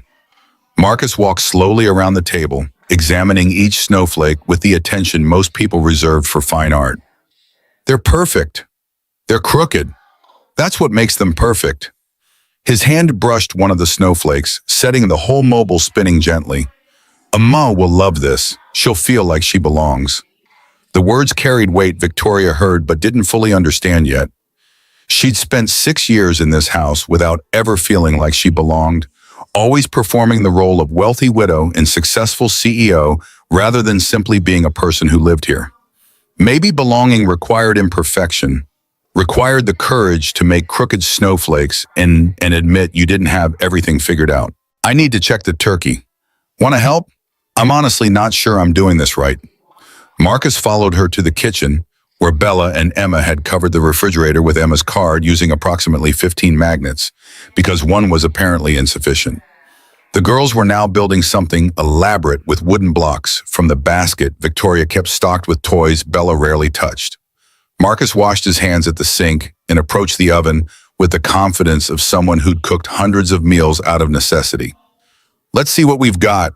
He pulled out the roasting pan, examined the turkey with a critical eye, poked it with a meat thermometer Victoria hadn't known existed until YouTube told her to buy one. "This is good, really good. Who taught you to brine?" "YouTube." Marcus laughed, genuine and warm, the sound filling the kitchen in a way Victoria's expensive sound system never managed. That's resourceful. Most people don't bother with brining. It makes a huge difference. I wanted it to be good, special. It will be. You did great. The praise shouldn't have mattered so much, but Victoria felt it settle in her chest like warmth spreading from a fire. When had anyone last complimented her on something she'd made with her own hands? When had her value come from effort rather than outcome? I'm making stuffing. My grandmother's recipe, passed down 4 generations. If you want, I can handle that while you work on the rest. Victoria nodded, grateful for the help, but also for the implicit message in his offer. They were cooking together, not him rescuing her inadequacy. Partnership rather than charity. They worked side by side for the next hour and a half, Marcus teaching her the mechanics of proper stuffing, while Victoria attempted mashed potatoes that emerged lumpy despite her best efforts.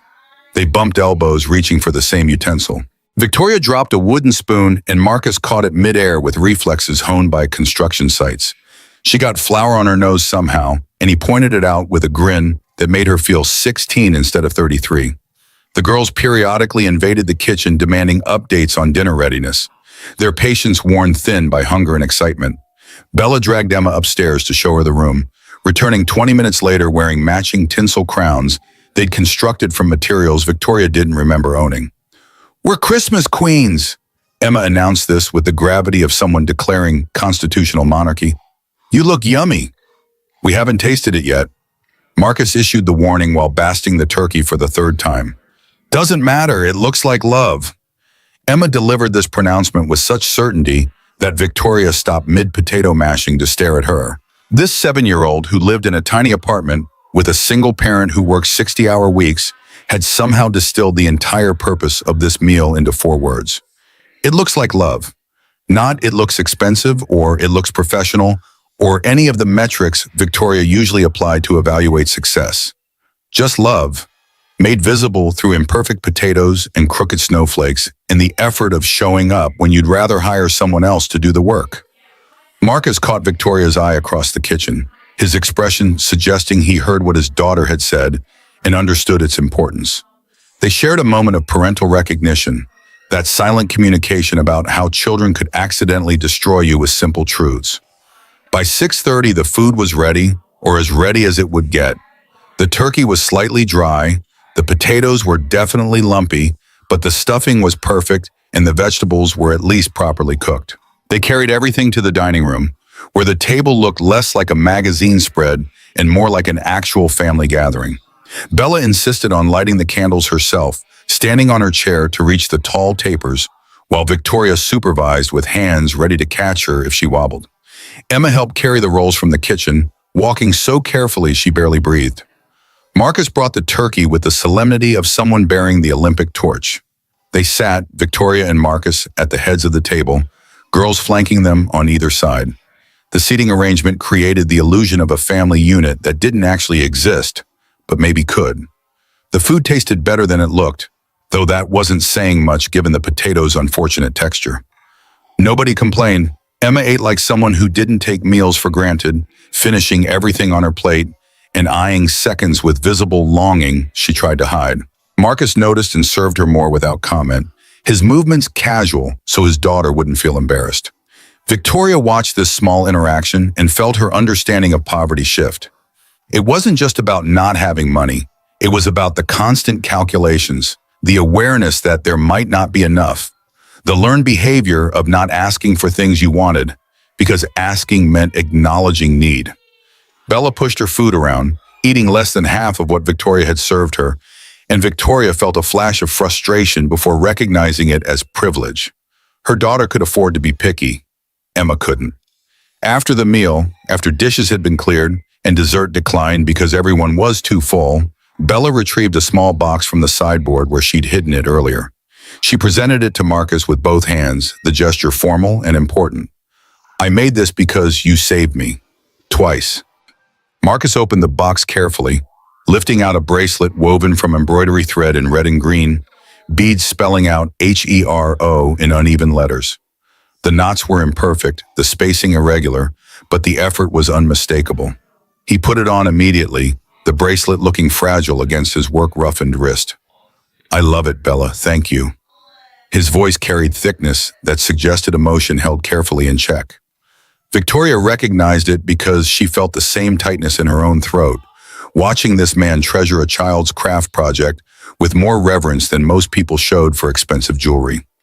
Emma pulled out the card she'd made earlier, the one Victoria had admired at the door, and presented it to Bella with matching solemnity. "This is us, best friends forever." Bella clutched the construction paper like it contained the secrets of the universe. "I'm putting this in my room where I can see it every day, forever and ever." The girls hugged, and Victoria felt something crack open in her chest, some sealed place where she'd been storing every inadequacy and failure for the past 6 years. She'd given Bella everything money could buy, but nothing money couldn't.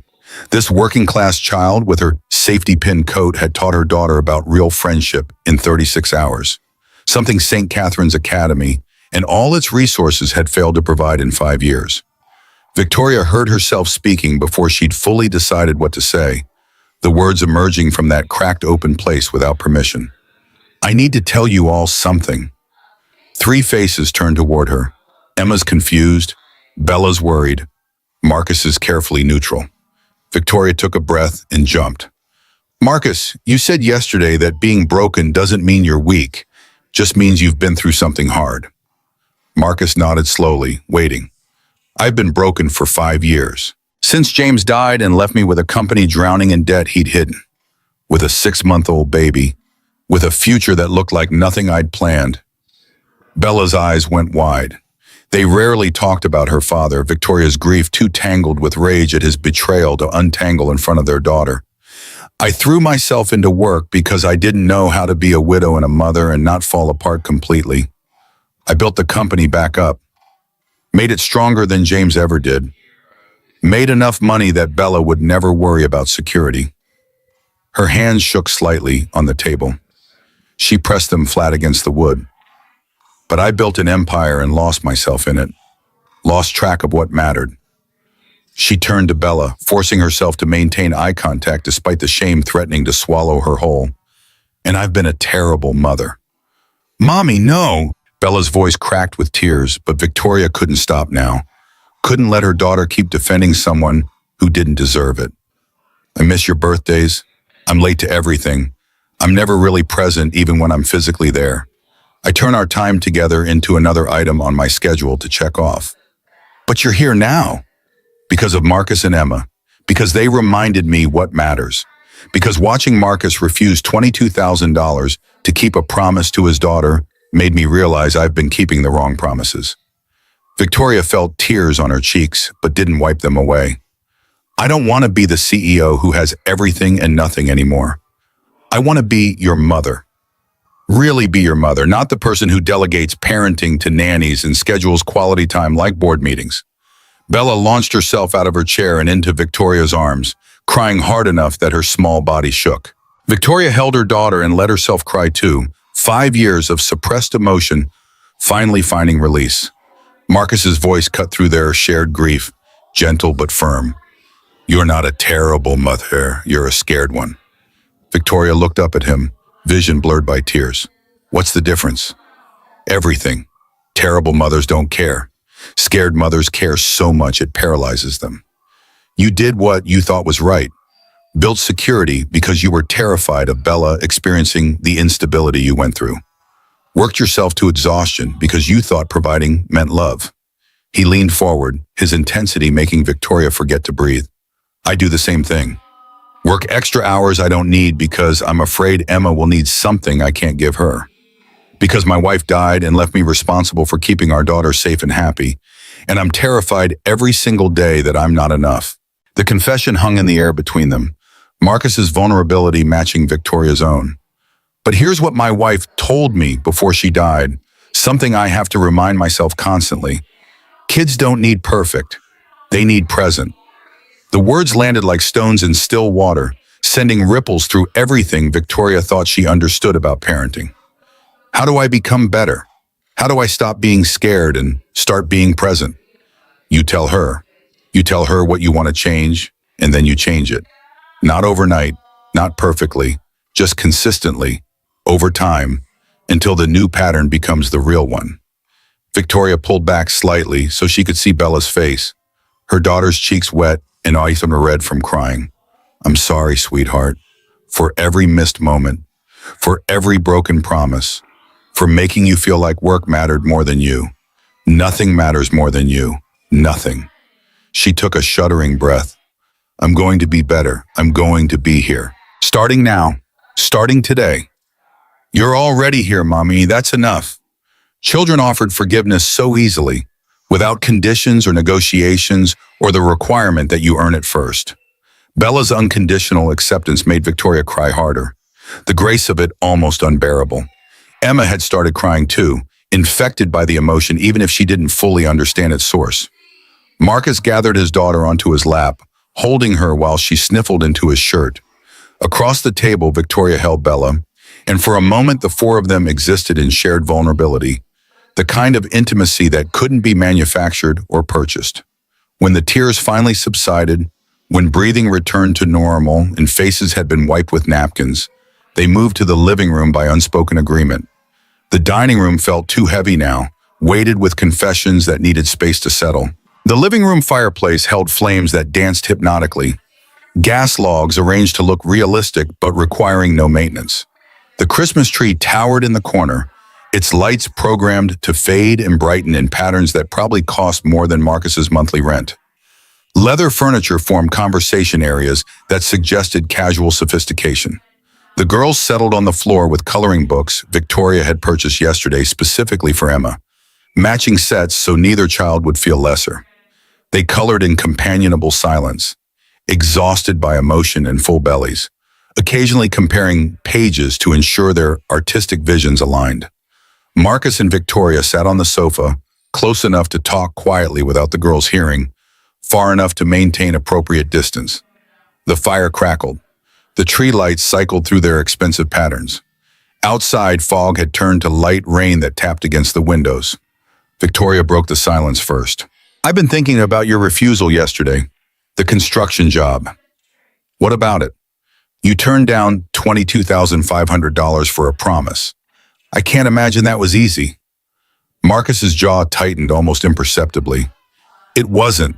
That money would change everything for us. Fix the truck, pay down debt, give Emma things she needs, build an emergency fund so I stop living on the edge of catastrophe. But Emma needs to know her father's word means something. That when I promise I'll be there, especially since her mother's promises got cut short. He stared at the fire, his profile sharp in the flickering light. After Sarah died, Emma got really anxious, cried when I left for work, convinced I wouldn't come back. Took months to rebuild her trust that I'd always return. Her sense of security is fragile. It depends on consistency, on me doing what I say I'll do. So you chose her trust over financial stability. I chose to protect the one thing I can actually control. I can't guarantee we'll never be poor. Can't promise the truck won't break down, or I won't get injured and unable to work.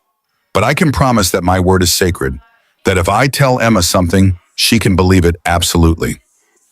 Victoria thought about all her broken promises to Bella, each one eroding trust the same way water eroded stone, slowly but inevitably. I've destroyed my daughter's ability to believe me, then rebuild it, same way I had to rebuild Emma's trust. One kept promise at a time. It's slow work, but it's the only work that matters. They sat in silence while the fire burned and the rain increased to a steady drumming. The girls' coloring had slowed, their movements becoming languid as exhaustion caught up with them. Emma's head drooped onto Bella's shoulder. Bella's eyes were half closed, her crayon making lazy circles. Should we move them?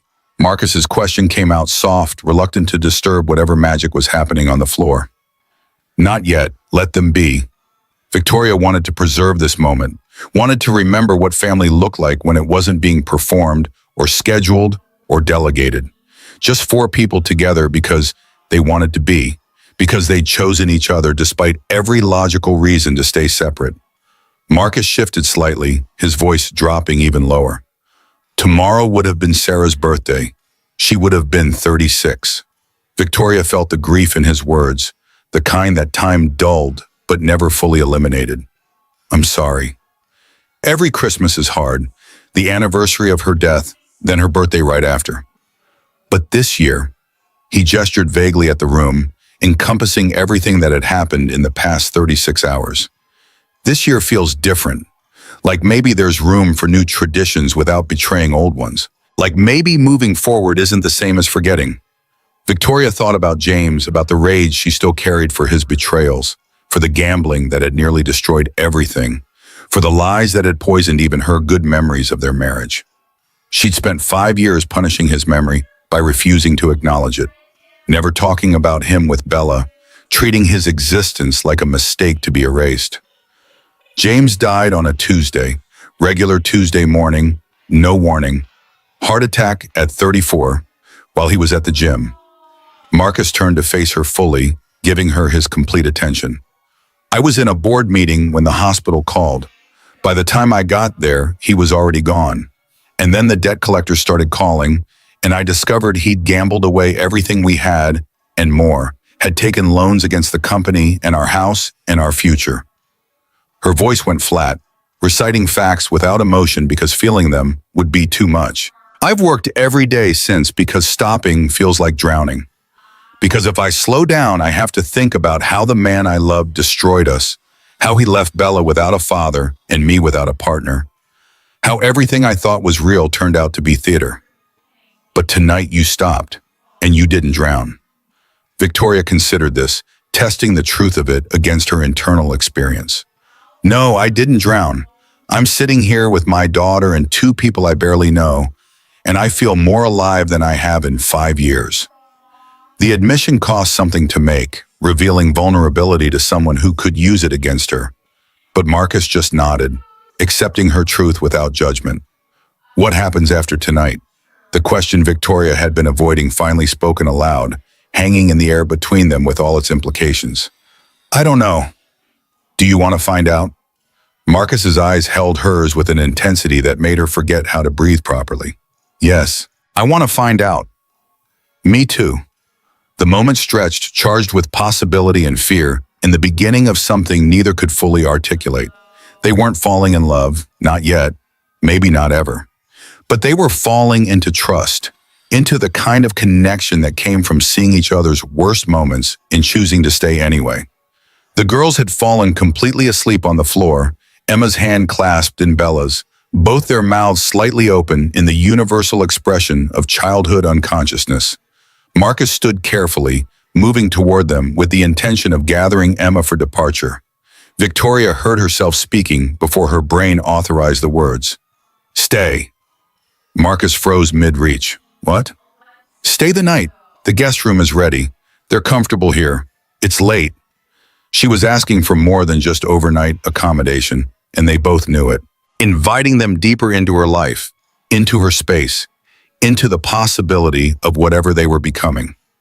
Marcus straightened, his expression conflicted. I don't know if that's appropriate. It's Christmas. They're happy. Does appropriate matter more than that? The question hung between them while Marcus processed, his eyes moving from the sleeping girls to Victoria to the windows, where rain streaked the glass. Okay, just tonight. They moved the girls carefully, Marcus carrying Emma up the curved staircase while Victoria directed him to the guest room. It was decorated in soft blues and creams, generic hotel elegance that welcomed everyone by offering nothing personal. But the bed was comfortable and the room was warm, and Emma barely stirred when Marcus laid her down and pulled the covers up to her chin. Victoria carried Bella to her room next door, the pink explosion of princess furniture and stuffed animals that Bella rarely engaged with because she had no one to play with. She tucked her daughter in, whispering promises into the darkness about tomorrow and the next day and all the days after, about being present and keeping commitments and choosing Bella over everything else. Marcus and Victoria met in the hallway between the 2 rooms, the house quiet around them except for the rain and the settling sounds of old architecture. They stood close enough to smell each other's shampoo, far enough to maintain the pretense that this was just friendly co-parenting rather than something more complicated. Thank you for staying. Thank you for asking. Victoria wanted to say more, wanted to articulate the shifting she felt happening inside herself. The way everything she thought she understood about success was being rewritten by a construction worker in his 7-year-old daughter. But words failed her, so she settled for the simple truth. Good night, Marcus. Good night, Victoria. He didn't move toward her, didn't try to create a moment that would complicate what was already complicated enough. Just held her gaze for 3 seconds longer than necessary, communicating something without words, then stepped into the guest room and closed the door with a soft click. Victoria stood in the hallway for a moment after, feeling the house breathe around her, feeling her own breath steady after a day that had demanded everything she had to give. Then she went to her room and lay in bed staring at the ceiling, knowing sleep would be elusive but not minding, wanting to stay awake to preserve this feeling of having done something right for once. Morning came gray and damp, Portland's typical December weather wrapping the city in clouds that made sunrise theoretical rather than visible. Victoria woke to the sound of voices downstairs, children's laughter mixed with the clatter of kitchen implements being deployed inexpertly. She found Bella and Emma in the kitchen attempting to make pancakes with the determination of generals planning campaigns. Batter covered the counter, the floor, and somehow the ceiling, though Victoria couldn't determine the physics that would accomplish that feat. Bella held a mixing bowl while Emma wielded a wooden spoon with violent enthusiasm. "More milk, Bella, it's too thick." "How much more?" "I don't know, lots." They hadn't noticed Victoria yet, too focused on their culinary disaster. She leaned against the door frame and watched, fighting the urge to intervene and correct, letting them make their mistakes because mistakes were how children learned, and she'd robbed Bella of too many learning opportunities by having staff handle everything. Marcus appeared beside her, equally silent, equally content to let the girls experiment. "Should we stop them?" "Absolutely not. This is perfect." 20 minutes later, they sat at the kitchen island, eating lumpy pancakes that tasted better than they looked, which wasn't saying much given their appearance suggested geological formations. But the girls beamed with pride, and Victoria ate every bite while making appreciative sounds that weren't entirely forced. "These are the best pancakes ever." Bella delivered this verdict with absolute sincerity. "Because we made them with love." Emma had apparently decided this was her signature phrase, the explanation for everything good in life. Victoria caught Marcus's eye across the island, and they shared a smile that felt like a secret language being invented in real time. After breakfast, after the kitchen had been cleaned and the girls had run upstairs to play, Marcus and Victoria found themselves alone again. "We should talk about the arrangement, the school enrollment, the work contract." Victoria mentioned to Marcus over the phone yesterday about maintenance work for her buildings. "Monday, come to my office at 10. We'll formalize everything properly. Contract terms, employment details. School enrollment if you decide that's right for Emma." "Emma and I talked last night before bed. She wants to go. She's nervous but excited." "And you?" Marcus took a breath, wrestling with pride and pragmatism. "I want her to have opportunities. If that means accepting help, then I'll accept help. Not as charity, as partnership." "Partnership? I like that." Emma appeared from upstairs, Bella trailing behind her, both girls wearing serious expressions. "Daddy, can we come back here to see Bella and Ms. Victoria?" Marcus looked at Victoria, the question in his eyes asking for permission or confirmation, or maybe just reassurance that this wasn't a one-time charity gesture. "I think that can be arranged. Would you like that, Bella?" "Can Emma come all the time?" "Maybe not all the time, but often as your daddy says is okay." The girls erupted into cheers and immediately began planning their next play date with the intensity of military strategists. Marcus and Victoria let them negotiate the details, content to observe this friendship that had formed so quickly and completely. By noon, it was time for Marcus and Emma to leave, both girls crying dramatically about the separation despite knowing they'd see each other in 3 days. The goodbye process took 20 minutes, multiple false starts as one girl remembered something else she needed to tell the other. Victoria walked them to the truck, Bella clutching her hand and waving to Emma with the other. The rain had stopped, but fog remained, turning the driveway into something from a Gothic novel. "Thank you for Christmas, Miss Victoria. It was magical." Emma's earnest gratitude made Victoria's throat tighten again. This constant emotion, something she wasn't used to managing.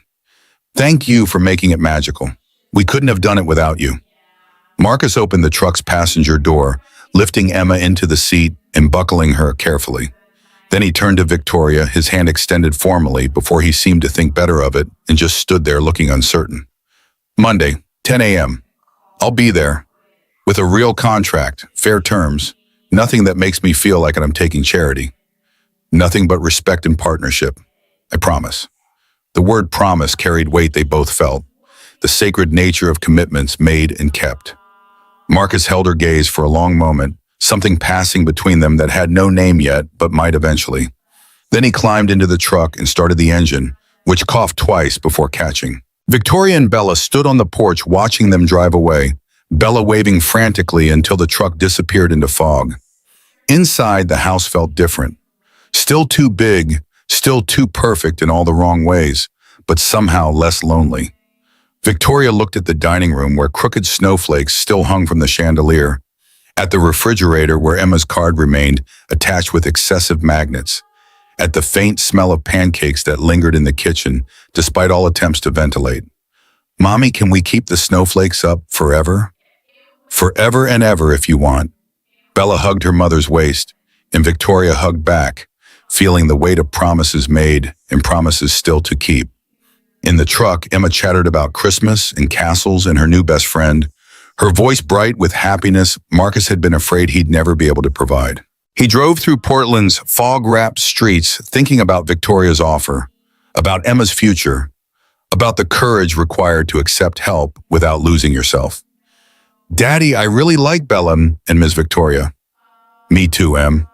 Are we going to see them a lot? I think so, if that's what you want. It is. It feels like we found something we didn't know we lost. Marcus's hands tightened on the steering wheel, his 7-year-old daughter's words cutting through defenses he didn't know he'd built. What did we lose, Em? A family, not like Mommy, but a family we chose. Is that okay? To have a new family even though we still love Mommy? The question contained depths Emma didn't fully understand, asking permission to move forward, to let new people in, to believe that love could expand rather than replace. That's more than okay, sweetheart. That's perfect. Mommy would want us to be happy. She'd want us to find people who make us better. Good, because I think they need us too. At her house, Victoria tucked Bella into bed that night, her daughter's eyelids heavy from a day of playing and crying and experiencing emotions too big for a 6-year-old body. Mommy, will you be at my school play next month? Front row, I promise. What if work needs you? Nothing is more important than you. I'll be there. Bella studied her mother's face, looking for the usual hedging, the escape clauses that had always been there before. Finding none, she smiled and closed her eyes. I love you, Mommy. I love you more than everything else combined, more than all my money, all my companies, all my success. You're what matters. You're all that matters. Victoria sat beside her daughter's bed until Bella's breathing evened into sleep, then went downstairs to her office where she'd spent so many late nights working while Bella slept alone upstairs. Emma's cards sat on her desk now, the stick figures holding hands reminding her what family could look like if you were brave enough to build it. She thought about Marcus refusing money to keep promises, about Emma's wisdom delivered in 4-word sentences, about Bella's forgiveness that asked for nothing except presence. She thought about the courage required to accept help, to admit you didn't have everything figured out, to trust that letting people in wouldn't destroy the careful walls you'd built. Tomorrow she'd go to the office and start delegating more, trusting her team to handle crises without her constant oversight. She'd block out time on her calendar marked Bella, in all caps, untouchable by any meeting or emergency. She'd start keeping promises, one after another, rebuilding trust the same way water carved canyons, slowly but inevitably.